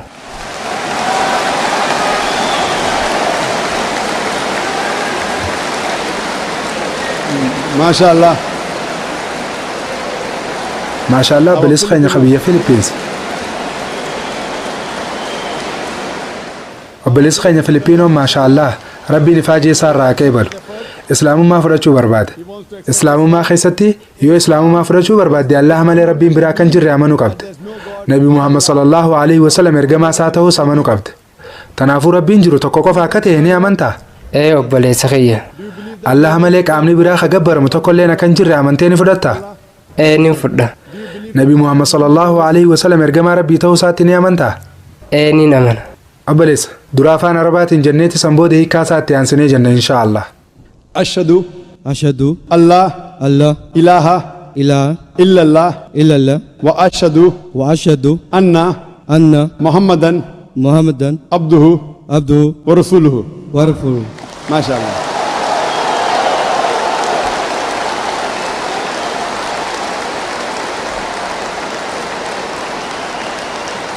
I bear witness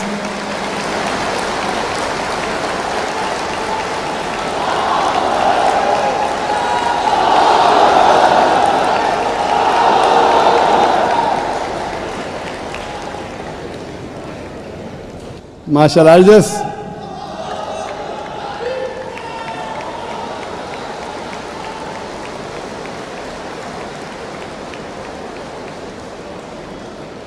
brother, I'll just repeat, brother. obboleessi kiyya waanumaan amma afaan arabaatiin jeen irra deebi'ee kaasaasiif ja'a ani ragaan baha allaha malee rabbiin dhugaan gabbaramu kabiraa kan jirre ragaan baha akkasumas nabi Muhammad ergamaa fi gabricha allaha ta'uusaa ragaan baha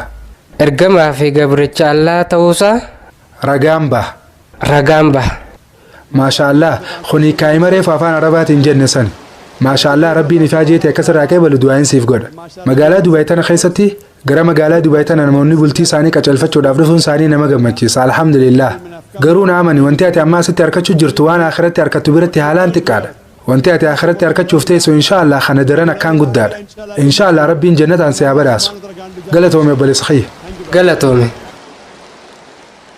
ammas gaafii itti aanu warruma dhiiraa irraa itti hafufnu